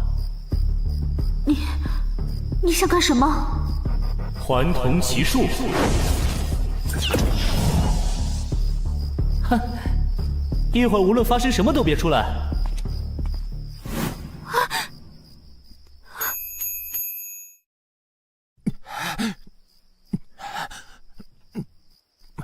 397，398，399。堂堂道宗子弟，不习炼气筑基之法，却躲在这里走炼体强骨这等无用之途，道宗是没人才了吗？你是谁？胆敢擅闯道宗后山？听说道宗收徒都是天下英才，资质超凡之辈。本少神功出城，别想来此探探深浅，打几个真传弟子玩玩。想和真传弟子打，先过我这关。有意思，就凭你区区一个小炼器，我怕一稍微动真格的，你就小命不保啊！他想干嘛？什么叫男人的对话？这是要打一架吗？多年的征战，经历了无数的对手，我确认了一件事：一个人的嘴会说谎，但是唯有拳头，包含了他心底最真实的意志与人格。无论是残虐、狂暴、阴险，还是勇敢、坚强、不屈，请不要轻敌。即使是我，也能和本宗真传斗上一斗。临战还不忘提醒对手，真是个耿直的孩子呀！区区炼气，在假丹面前，我想重视也重视不起来啊！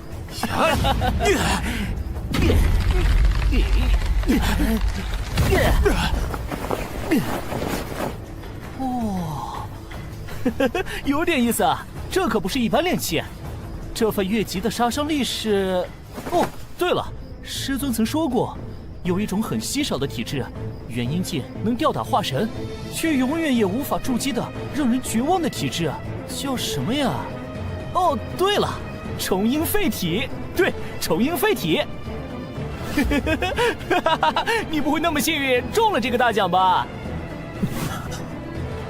你一定很恨你爹娘为什么要生你出来，还给了你这种体质吧？哦。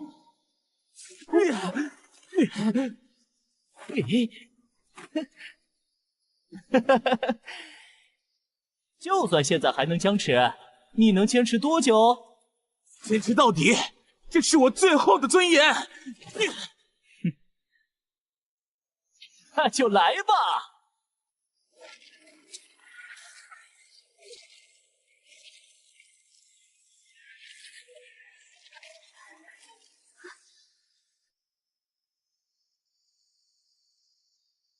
哦，喂，你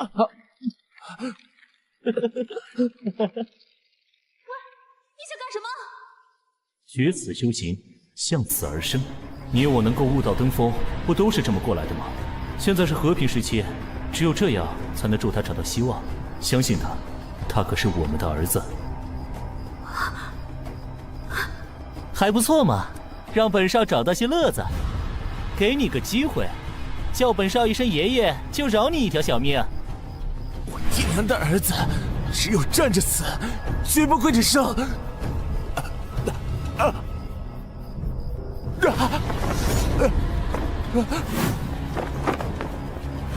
对不起了，娘亲，还是没能成为您的骄傲。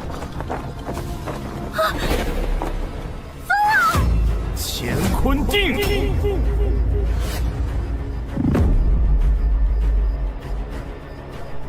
唉，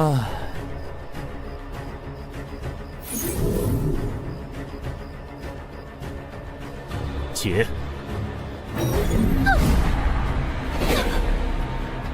你混蛋！你对儿子干了什么？放开我！放开我！站定，站定！你看看啊！我怎么带？爹！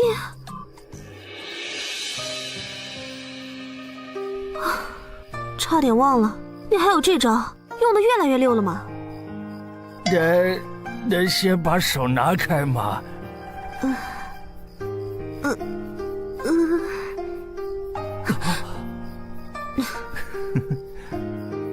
片刻之后，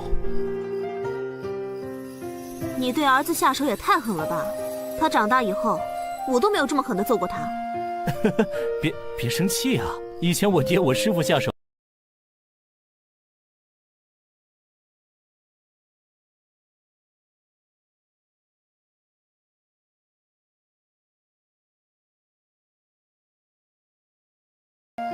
向死而生，向死而生，说的简单，我能对自己狠些，对儿子却……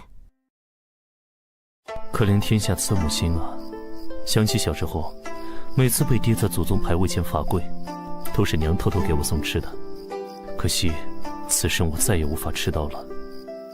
不过现在，我想我也能感受到父亲和师父对我深深的爱了。那是明明心疼孩子，却仍旧能够狠下心肠，怀着让孩子成长的期待，做一个严父。接下来怎么办？向死而生，之后当然是火而后立。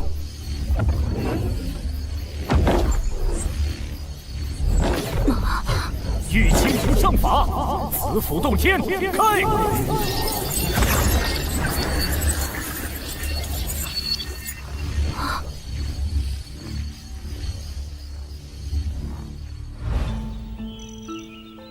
玉清镜真是太神奇了，这紫斧洞天放在哪个大派都是至宝，你随随便便就捏出来一个，不如多捏几个。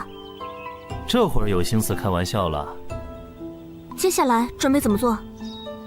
来一出山崖地下奇遇世外高人收徒传功的传奇故事。传功？你有办法？我一生征战，对手无数，阅遍天下奇法，无论正邪，都在穷极智慧追寻无上至道。过去没有解药，希望在未来之中。其中曾经与我斗得旗鼓相当的魔道大尊，亲手独创的魔科瑜伽法门里，就有着孩子的希望。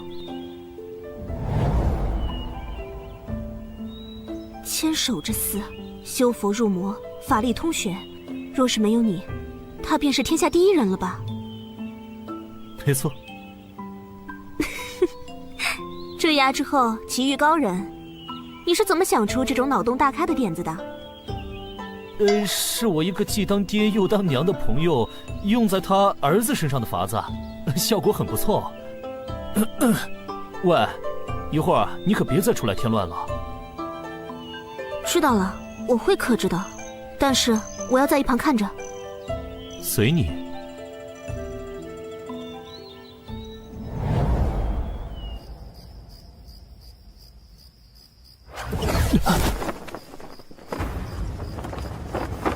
我要死了吗？我真的是再如何努力，也无法触碰到那些天才的人。对不起，娘。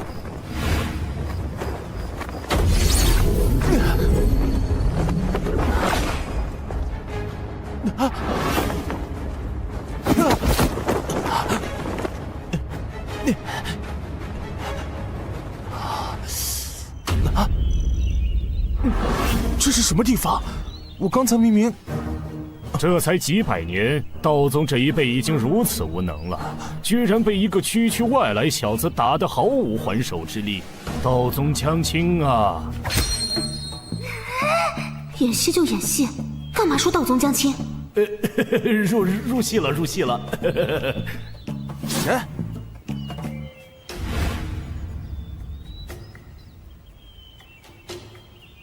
前辈是何人？口出妄言。道宗守将卫国，乃神州梁柱，吾辈真传弟子更是享誉神州。我只是道宗一个名不经传的外门小辈，资质平庸。即便如此，有人敢辱我道宗，我辈当也竭尽全力，未有怯战。笑话！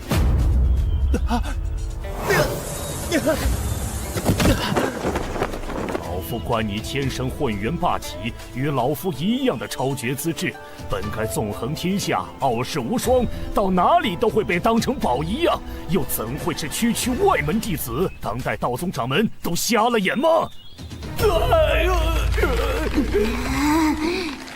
你行你的法子，干嘛还骂我？松手松手，又入戏了。前辈到底是何人？休要口出妄言！我道宗此代掌教，与我爹随圣尊一道，拼上性命，才打下如今太平天下。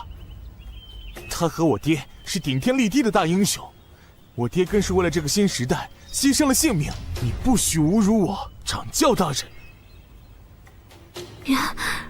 原来儿子不是讨厌我吗？区区掌教算什么？就算掌教的掌教，见了老夫也得磕头跪拜，喊老夫一声太师叔。这些晚辈，老夫想骂就骂，想批评就批评。你是为了帮儿子，还是为了埋汰我？太师叔，你演得很过瘾啊！别急呀，这是布局，布局。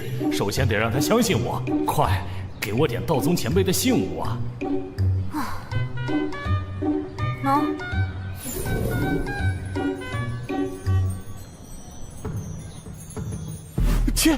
千字辈道传法印，弟子千方拜见祖师爷。好，老夫身处此地甚久，不知外界发生的故事，和老夫说说你爹的英雄事迹。我爹，娘。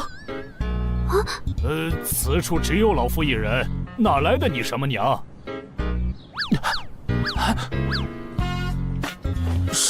是我失言了。喂，你干什么？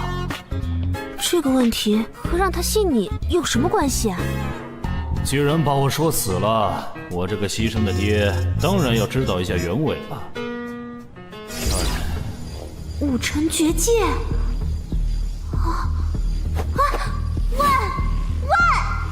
这可是武城绝界，你若是强行打开，闹出大动静，这计策可就穿帮了。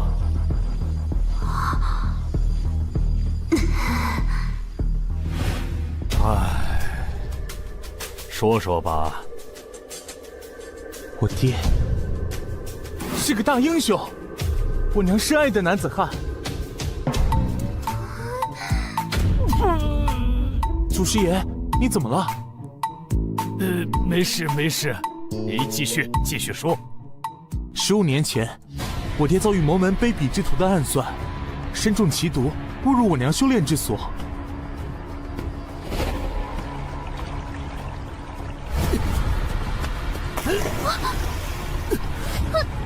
放肆！你是何人？擅闯我行宫秘境！苍海渊，没想到你修为这么深。中了奇毒仙人罪，还能跑到这里找救兵，我们就一起死吧！凌空剑气！虽然我爹误入娘亲修炼禁地，他很弱，但是娘亲本着救助江湖同道的心意，为父亲解毒。我爹修仙资质超群，娘亲惜才，也传授了他很多道宗玄门正法，两人因此结缘，才有了我。千帆雪啊，我真是小瞧你了。凌云峰对沧海渊，烈阳伞变仙人罪，我中毒你救我，能将你我的事情叙述得如此颠倒黑白，又波澜迭起，你当什么道宗掌门啊？不去写书岂不是可惜了？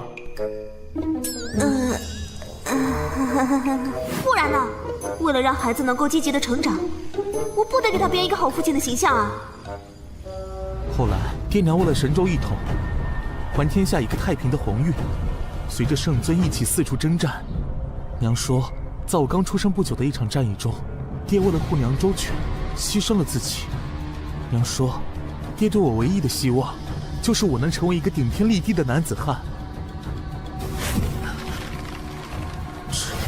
只是我一身体质低劣，再怎么努力，终生筑基无望。无论我再怎么努力，却始终没有突破，给爹娘丢人了。前辈说的什么混元霸体，世间从未听闻，莫要再给我希望，最后又变成失望。是我给他的压力太大了吗？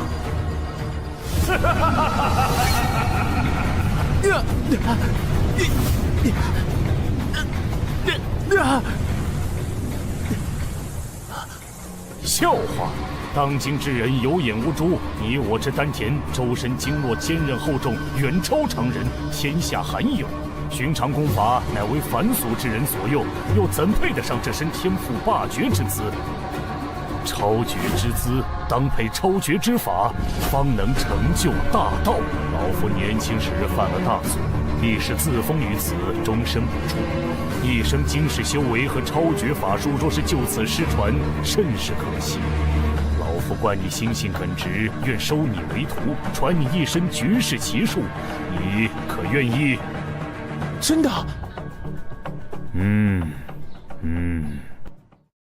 怎么样，孩子就这么落入圈套了吧？以前只知道你打架厉害，没想到你还有这种演技。本尊面对的敌人不仅武力超群，智谋也是绝顶。若是没脑子，怎能突出重围？不行！为什么？若是我拜了前辈为师，在道宗的辈分岂不是乱了？宗内辈分最高的长老，不都得喊我祖师叔？哎呦，真是耿直的孩子。传功授业不必拘泥师徒形式，关键在于我觉得你小子有意思。老夫一身玄功得以传承，名分算个什么？道宗后学晚辈，千锋，请前辈教授。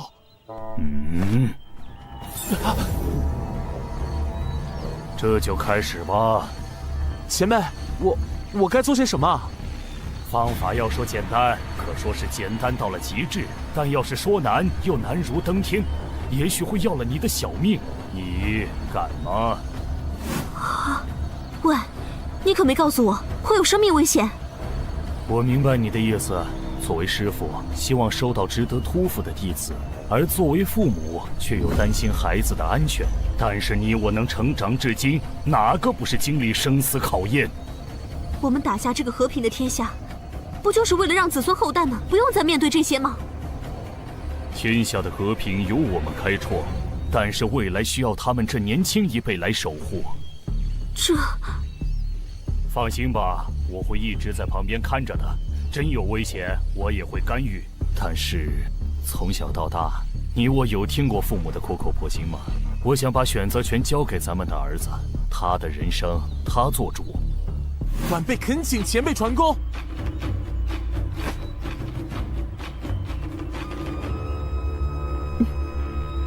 好，开始吧。此法仅需2步。2步？只因你我周身丹田经络异常坚韧厚重，故而元气出生便从窍穴散出，无法凝聚。若要筑基结丹，只需以大力封闭周身窍穴，如同吹气球一般，强行撑开经络，使气聚之于内。就这么简单？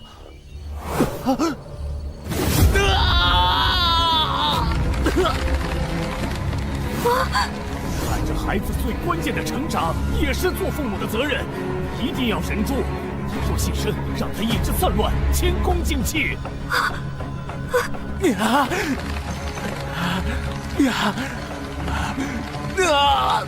现在是考验你意志的时候。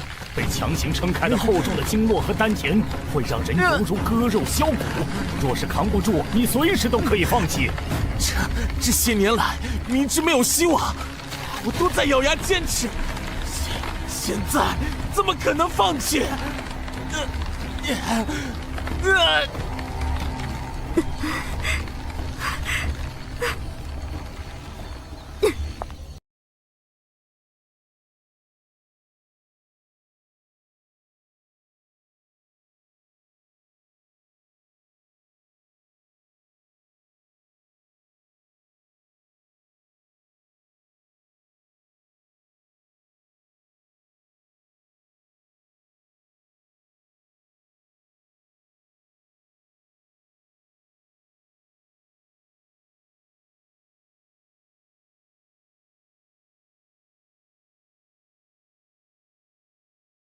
我饶不了你！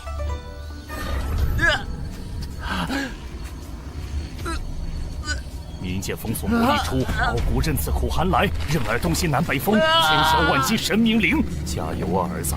虽然这是你我第一次以这种方式相见，我却从你身上看到了我年少时的倔强。本尊，爹会陪着你走下去的。2天后。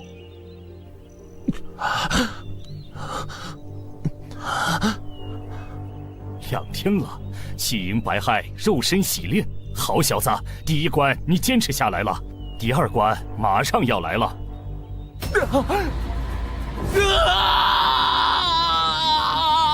来了，第2关心魔劫。由于丹田经络极其厚重，压力极大，气冲百骸之后，会在一瞬间从炼气到筑基，乃至结成金丹。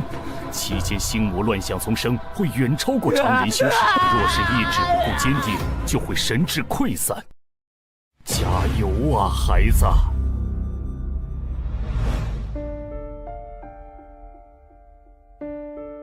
唉，千锋自至，绝道蒙尘，筑基无望。哇，他可是咱们掌教的儿子啊，居然这么废，真是丢了他娘的脸。谁知道他是不是掌教亲生的呢？没有爹，搞不好是掌教捡回来的。小声点，要是他再废，也比你强，有个好娘啊！就算筑基无望，他也可以在道宗横着走呢。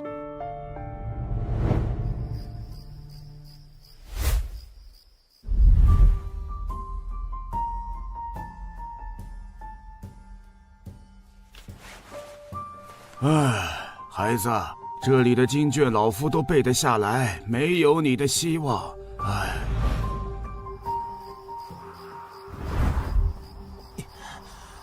呀！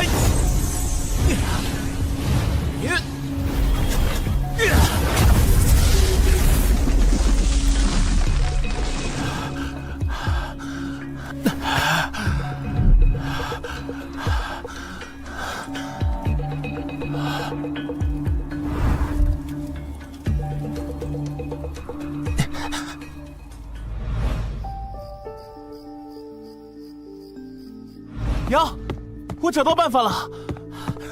风儿，你近日都在干些什么？娘，他们不是说我的丹田和经络存不下多少气吗？但是，我只要将唯一的一点气聚集起来，威力超级强大。风儿，你别急，此法只能出战，不能持久。临阵对敌，若是一击不中，便是绝境。你放心，娘也在替你想办法。啊！如果不坚持下去，怎么知道前面是什么？哎！啊！怎么变得这么强了？我只有这条路可走了。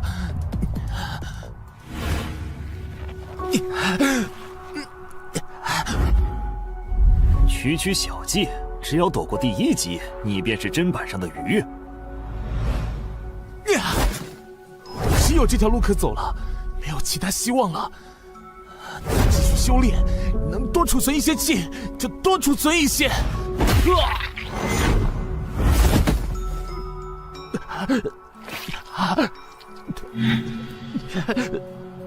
你怎么这么执着？做个废人不好吗？哼，放弃吧，好好做个纨绔子弟不好吗？给他取个外号吧，就叫1级无敌，2级废物，怎么样？该怎么办？这样下去真的可以吗？如果放弃了，我还有什么路可走？我该怎么办？我该怎么办？真的没有办法了吗？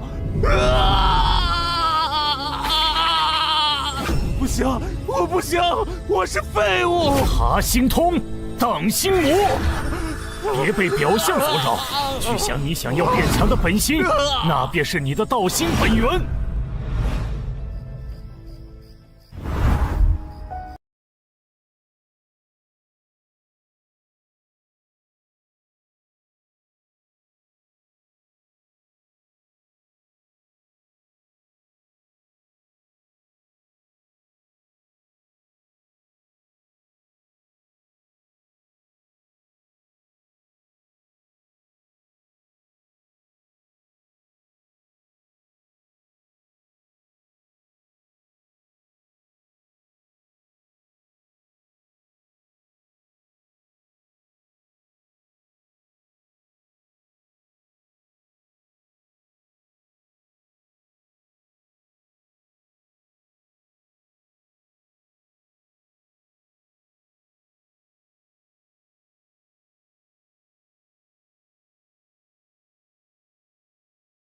强呢，不是为了让周围的人看不起我，不是争强好胜，我只想和爹爹一样，将来能够守护娘亲，守护我最重视的人呢？其他人的嘲笑与我有什么关系呢？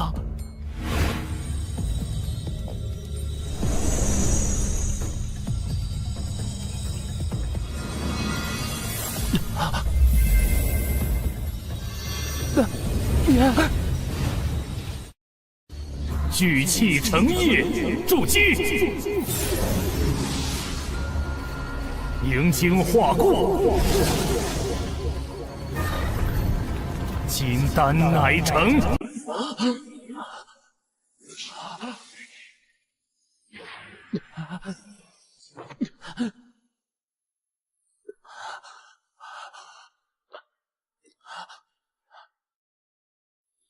恭喜你呀，孩子！老子的传人要让这天下为你震动。前辈，天风修行，不为功名，不求名扬天下，只求无愧于心。哈哈哈哈哈哈！好孩子，那便行你的道。前辈，你怎么了？不打紧，不打紧。老夫寿元将近，能得了你这个传人，也算欣慰。只是老夫一生征战，一生孤独，临终前还能有你陪在身边，老天也算待我不薄。虽然你不愿意拜我为师，甚是可惜呀。千方碍于道宗辈分，不能拜前辈为师。千方自有父亲亡故，今得前辈脱胎造化之恩，不知千方能否喊前辈一声义父？老夫临了还能有此孩子，甚是有幸啊！义父在上，请受孩儿一拜。好孩子，让为父好好抱抱你。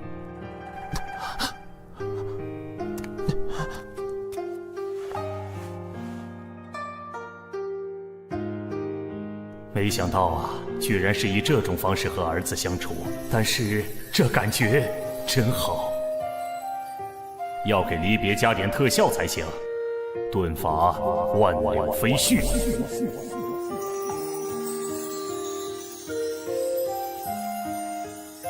义父，别了，我儿，替为父好好看遍这个世界。义父。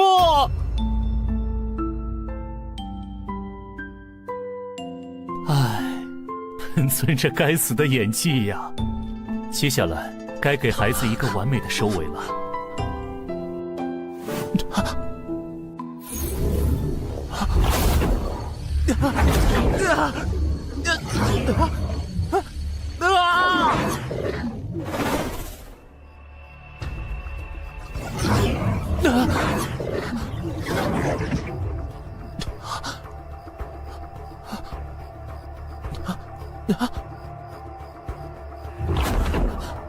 义父，您的大恩，孩儿永世不忘。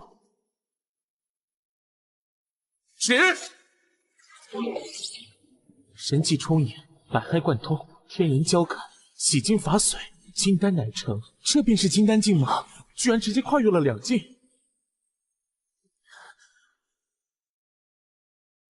起！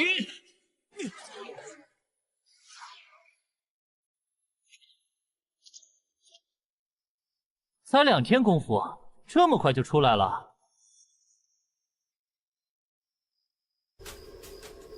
多亏了兄弟，让千方得到了最宝贵的东西。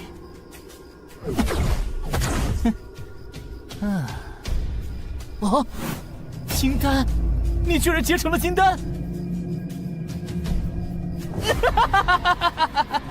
难怪你会说宝贵，这真是捡了大漏了。你到底是有什么奇遇啊？本少可真是没有白等啊！眼里只有境界和实力的你，是不会理解我视为最宝贵的东西是什么的。强者为王，不就是这个世界的真理吗？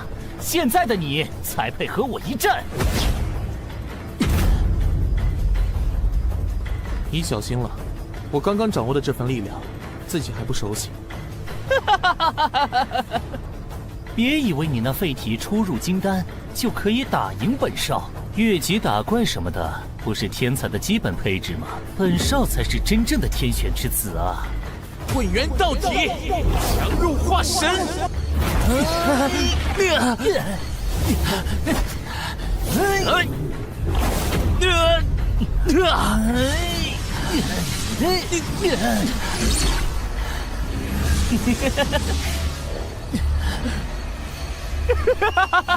痛快，再来！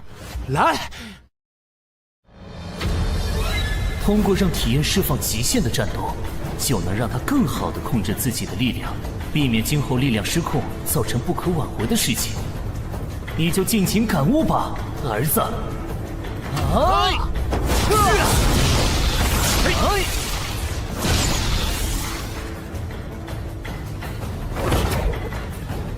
哈哈哈哈！好小子，这次就算我们打个平手，敢不敢报出你的名字？本少还会来找你的。道宗弟子，前锋随时恭候。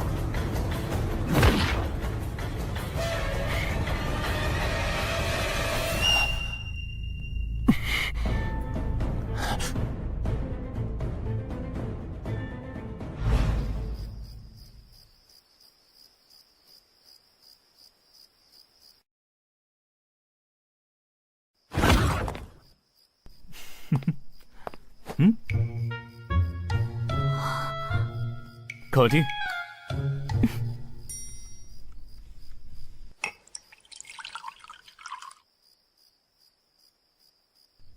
谢谢。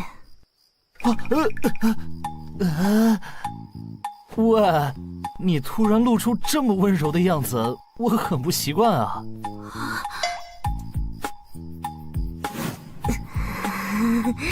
哇，为了感谢你，人家低声下气的跟你道歉，已经很羞耻了。你还要取笑我，想挨揍吗？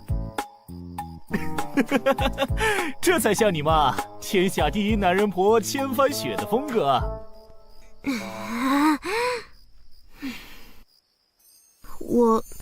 我真的很像男人婆吗？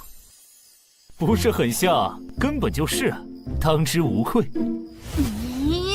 想当年，道宗天下行走千帆雪，走遍神州大地，惩奸除恶，对抗魔教，外御强敌，哪里都有你的身影。那份不输男儿的气概，不惧生死的勇敢，说话直来直去，一根肠子通到底。无边墙上一声吼，震退10万虎狼兵，当得起豪杰二字。可是现在的你，怎么扭扭捏捏，话里有话，弯弯绕绕的，像个女人一样？我还真有点不适应啊！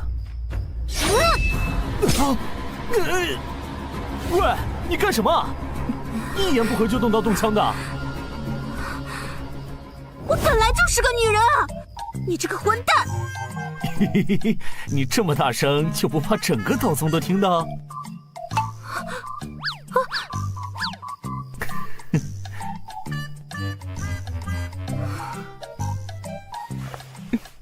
对不起。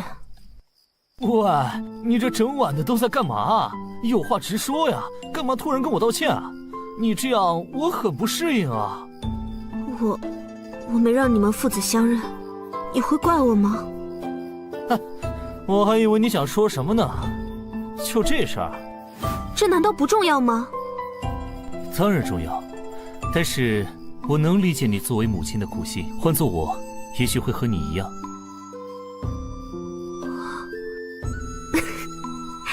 真像你的风格。喂，我什么风格啊？这么多年了，我还不知道我在你眼里是什么风格呢？说我听听。有眼无珠，神经大条的笨蛋。啊！不过，是个真男人。啊！啊！突然感觉好尴尬呀，为什么感觉心跳的有点厉害？得找个话题才行。啊！怎么了？儿子虽然突破了，但是已经从道宗的选拔赛里落选了，他有失落吗？不会，我已经安排他下山历练了。正好有件事可以让他去处理处理。哦，儿子都还没下过山，他能应付得过来吗？魔宗叶焕焕的女儿离开了摘天阁，大闹河间道的明剑山庄。反贪！啊，你说什么？你干嘛啊？一惊一乍的。啊，儿子呢？快让他回来！已经让他下山了。魔，摘天阁叶焕焕，那可是狡猾的像只狐狸，我怕儿子会吃亏，你不担心吗？儿子现在能够打平越两境的对手，有能力自保，死不了。就算吃亏了，也算是见识江湖的尔虞我诈，我不担心。倒是你紧张什么？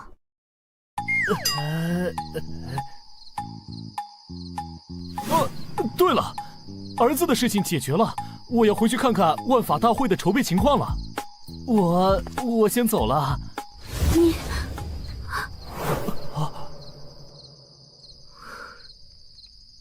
快滚吧！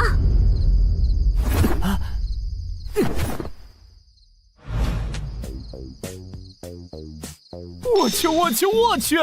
怎么会发生这么狗血的事情？女儿头脑灵活，诡计多端，防不胜防。儿子刚刚跃进升级，堪称他们这一代弟子的顶尖，但是性情耿直，要是一个不小心，谁受伤都太糟了。啊，对了，找叶焕焕去，让他把女儿带回家不就好了？哈，不愧是本尊，身经百战，再难解的事情也能轻松搞定。哼。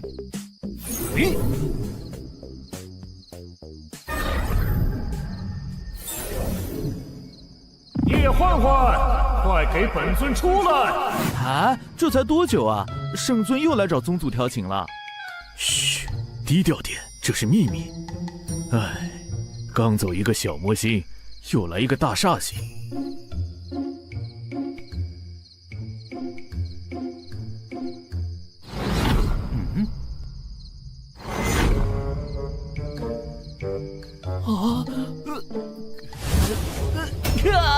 喂，你干嘛穿成这样？下面还有人看着呢。人家正在沐浴呢，圣尊突然来此喊人家，人家就着急着赶来呢。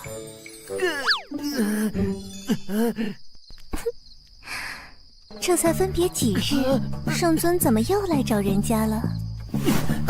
快进去，先把衣服换好再说话。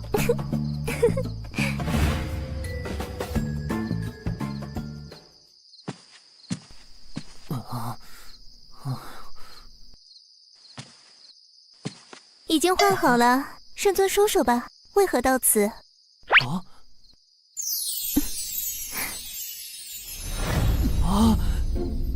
以你这狡猾的智慧，怎会猜不到？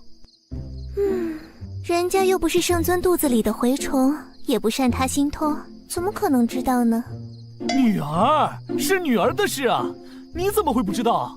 啊，玲珑怎么了？她离开了摘天阁，现在正在外面到处捣乱啊！据说把那河间道第一大门阀的明剑山庄搞得鸡飞狗跳的。哦，这野丫头居然跑出去了！我说怎么好几天都不见她了？喂，你不担心女儿吗？明剑山庄是到处找人来对付女儿啊！你是担心咱们的女儿呢，还是担心明剑山庄呢？当然是担心女儿啊！明剑山庄已经把求援令发到了道宗，千帆雪已经派人下山去了。哦，道宗派了谁出马呀？要是没点厉害的本事，碰上玲珑恐怕也会倒大霉呢。到时候我还真想看看千帆雪会是什么表情呢。他派了我和他的儿子。这真是太有意思了！喂，你还笑？要是他们俩打起来，谁受伤了都不好。千峰他不是无法筑基吗？千帆雪怎么敢派他下山的？因为我……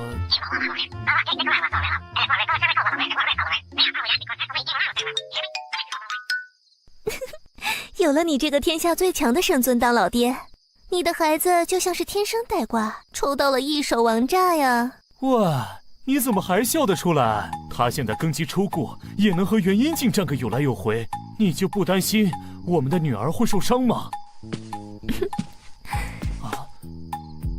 圣尊天下无敌，我这个小小女子不也是在圣尊手下活得好好的吗？咱们女儿的手段和智慧可是连我都自愧不如呢。这摘天阁里那些老谋深算的魔头都被他整得自闭了，千帆雪的儿子遇到的第一个对手是他，恐怕也要吃大亏了。喂，你这个女魔头，说话就说话，为什么就这么坐上来了？还不下去？成何体统？哼，离经叛道，不守成规，不就是我魔门奉行的准则吗？移形换影。哼，不懂女人心的木头。你还是跟我走一趟吧。干嘛？去把女儿接回来。他们俩谁受伤了都不好，最好的办法就是别碰头。我不去，人家的教育理念可是放任自由型。喂，少来这套少女撒娇，你也不小了，而且我可不是和你商量，必须走。真是个霸道的男人。再说了，女儿可有主见了，就算去了也没用啊。至少看着他们，别弄出什么乱子来。喂，飞太快了啦！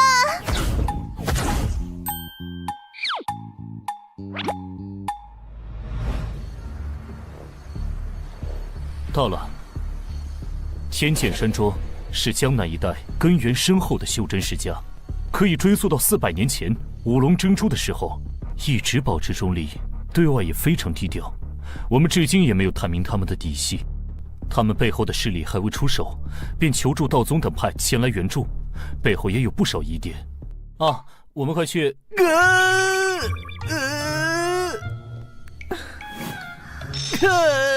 喂，你这是怎么回事啊？都是你呀，飞得那么快，人家这身衣服经不起摩擦呀。反正都出来了，先陪我去买身衣服。这扬州府的衣服可是出了名的。喂，别箍着我的手啊！还有，买快点啊，搞不好2个孩子就快碰头了。知道了，知道了，衣服的钱得你掏哦。省着点啊！神州百废待兴，到处都是用钱的地方，就算是我也很节约的。知道了，不过你得帮我挑哦。真是个没情趣的男人，难怪单身到现在。我只是一直忙着战斗，一统神州之后，又要忙着安定这个国家，没时间考虑自己的事而已啊。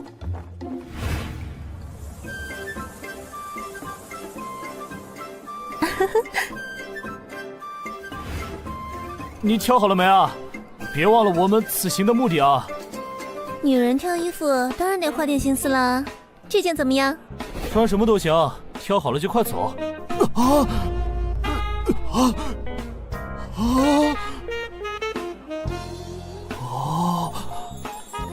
喂，到底好不好看啊？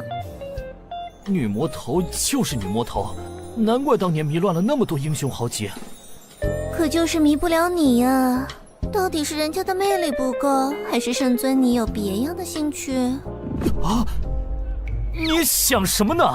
我只是有宏愿在身，哪有时间顾儿女私情？选好了就走吧。就是腰上有点松，这里有点紧。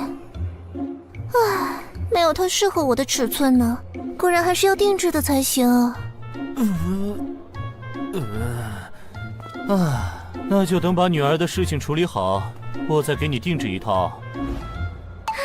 这可是你说的哦，那就走吧。别弄得好像出来旅游一样啊！怎么找女儿？你们安插在这里的探子呢？走吧，我们去问问。回禀圣尊，教主，玲珑小姐不久前突然失去了踪影，连带着一个道宗想要找小姐麻烦的傻小子，以及暗中跟随保护小姐的我教护卫，也都消失不见了。什么？是谁干的？小女无能，我完全没有线索，请圣尊饶命。退下吧。女儿那么机灵的人，还有我儿目前的修为，能够让他们这么悄无声息的失踪，背后的人不简单啊！你怎么那么淡定啊？我有什么好担心的？一来我相信我们的女儿，她可不是个会落入别人陷阱的人；也许是他自己为了什么目的设计让对手抓住了他。二来嘛，这不是有你这个天下无敌的圣尊吗？找人这点小事还不是手到擒来？对啊，突然当了父亲，紧张的差点道行不稳，真是关心则乱啊！看我的，我马上找六感全开，全知法界。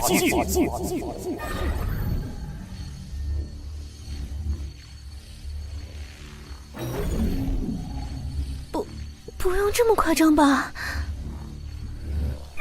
找到了，走。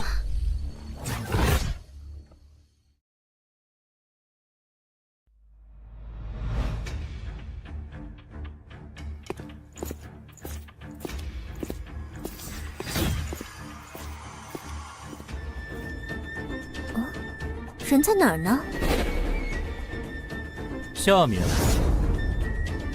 有密劳的家族就没有什么好人，自诩正道，却总是干些见不得人的事情，才是真魔啊！那就探探他们的底子，走吧。你想怎么进去？当然是直接从这里下去。欲清其法，万物流透。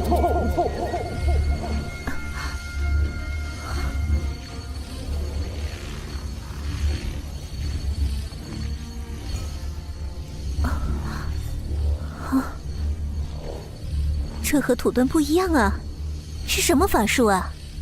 自从误打误撞进入这玉清之境，本尊对这个世界的本相有了全新的认识。比如这世间万象，看似有如实质，实则万物皆空相，包括我们的身体都是。于是我做了多次尝试，意外地开发出来这个全新的法术，可以穿透这世间万物，就如流水过山而透。真是有趣的法术啊！你说的这个和500年前上一次文明里的一些研究成果可以互相印证啊。哦，从认识你开始，你就一直在追寻上古文明的线索呢。500年前的终结之战后，大部分信息被摧毁了，但是仍旧留有不少遗迹，其中就有那个时代的人们对这个世界本真的研究文献。比如，他们发现构成我们这个世界的基本单位是一种叫做原子的东西，原子内部99%都是空的，所以和你说的几乎一样呢。确实有意思啊！等到带回孩子们，你能再跟我详细说说你的发现吗？好呀。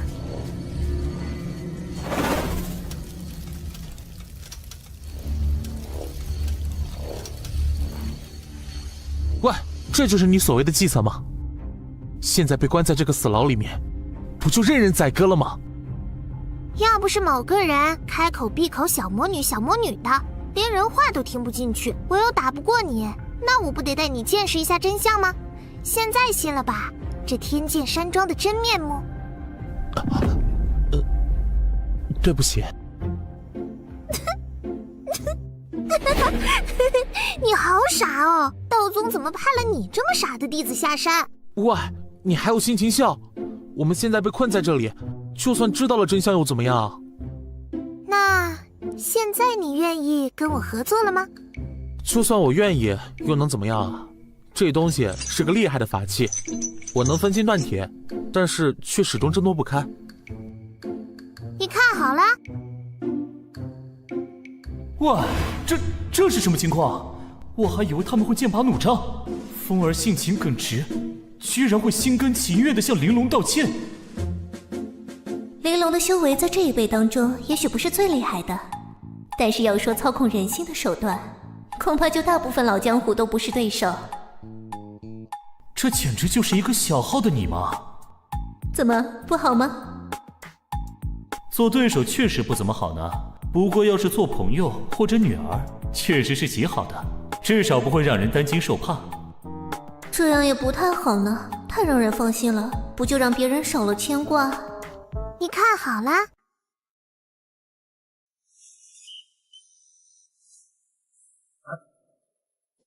你在干什么？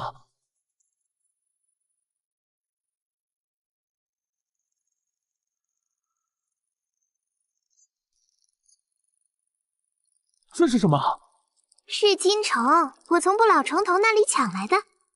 不老虫头，他可是维护一方的大魔头，你怎么？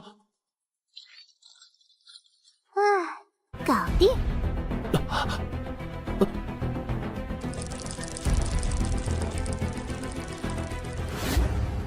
怎么，很好看是不是？我不是，我只是看就看了嘛。你们这些自称正道的真奇怪，都喜欢口是心非。我，对不起。你好奇怪啊！你看了我又不会少块肉。啊！真是妥妥的传承了你的衣钵。一般男孩子哪里是女儿的对手？我怎么感觉风儿一直被牵着鼻子走？谢谢夸奖。我们该怎么办？直接现身，将他们带走？这点东西还难不住玲珑。这是孩子们的江湖，要是都有大人保护，以后我们不在了怎么办？我有个好主意。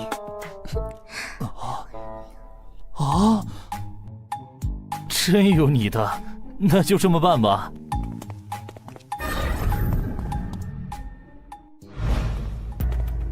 喂，你把我也解开来啊！急什么？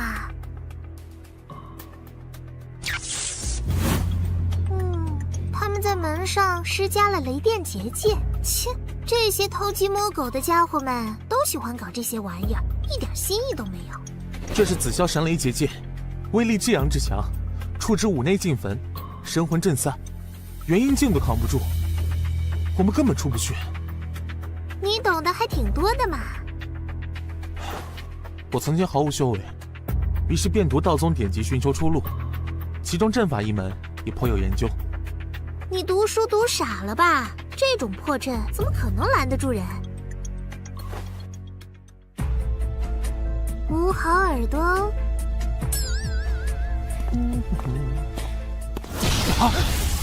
怎么回事？这是怎么回事？人呢？斋天阁那个妖女逃走了啊！我早就说过我们不是一伙的。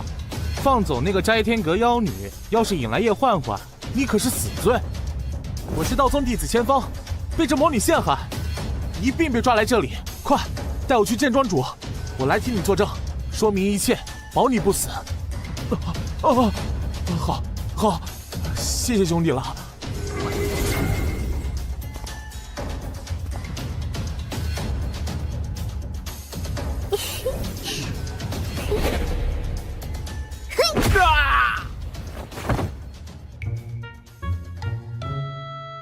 轻松搞定，我就说吧，这玩意儿哪里能困住人？千锋甘拜下风，快帮我解。拜拜。喂，你干嘛？干嘛？离开这里寻宝去啊！你把我也放了。放了你，继续给我添乱。你们这些正道中人，不是比我们魔门还要狡诈，就是一根筋尽添乱。人家明明告诉你，这天剑山庄偷偷抓人是要炼丹，你偏不信。对不起。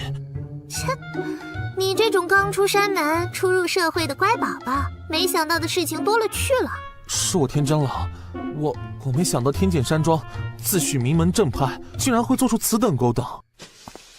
只要你答应我，接下来一切都听我的，我就放了你，怎么样？只要不违背江湖信义，我都听你的。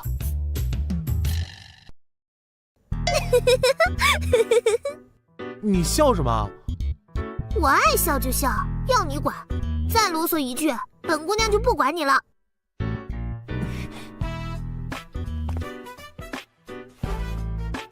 真听话，这才是好玩具，乖。别靠那么近啊！别摸我头。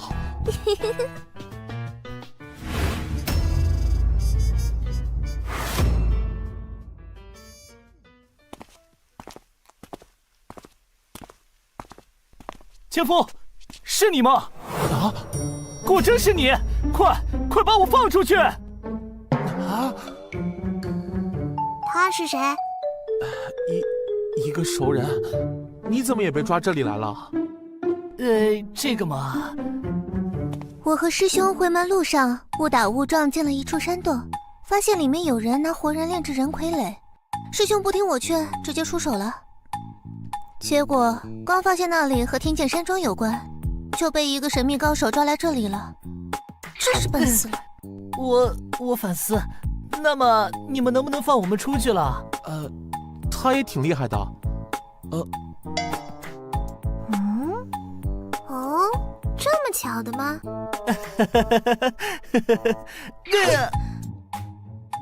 真是上辈子造孽，才遇见你这个满脑子肌肉的笨蛋师兄。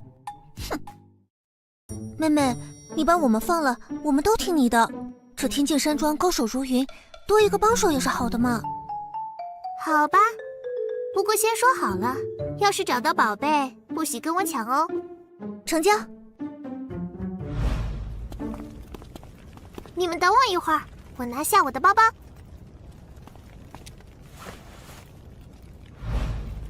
走吧。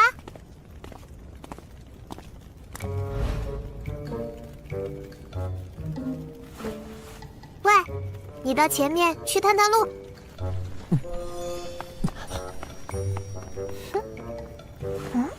啊，怎么不走了？老妈、老爸，你们来这里干什么？啊！我不是，我没有，你认错人了。别装了，玲珑早就识破了。哎，你怎么发现的？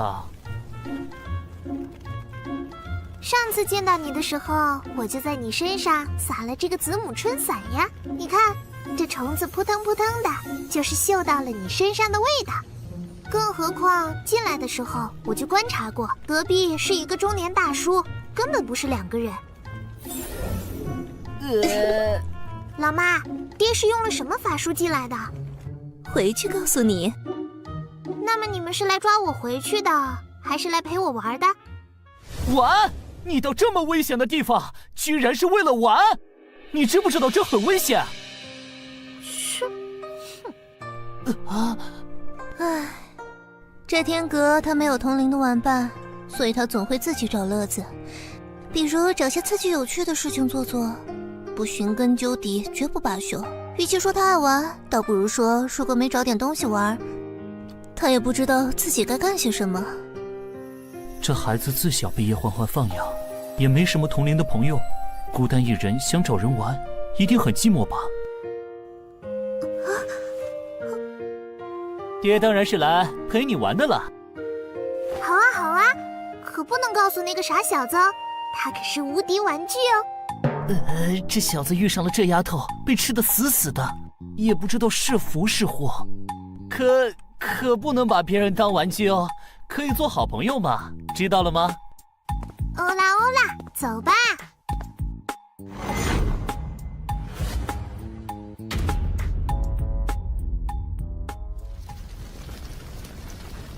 着火了！快来人啊！快灭火！快来灭火！快点，这边来！这边！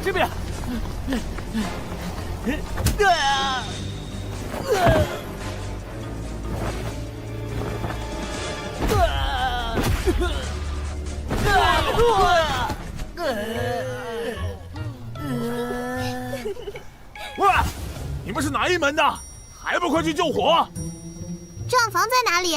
上面派我们去保护他。在西厢算账呢，那里没着火。好，你快去救火，我们去守着账房。好。走，去西厢。干嘛去找账房啊？一个组织里能当上账房的，必定是庄主最信任的人之一，所以知道的秘密也最多。要想把这天剑山庄的宝贝挖出来，不找他找谁？难道直接问庄主吗？快来！咱闺女脑子真好使，这天剑山庄数百年的传承，被她一个人搅得天翻地覆。随娘的。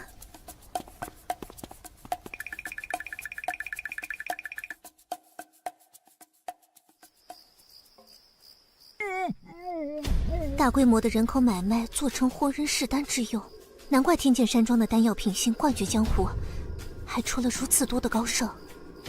他们炼出如此大量的上品丹药有什么用？和他们每年出货的丹药量，再算上他们自己用的，也只是这总量的零头啊！啊？喂，你知道些什么？还不确定，等再确定一些再告诉你。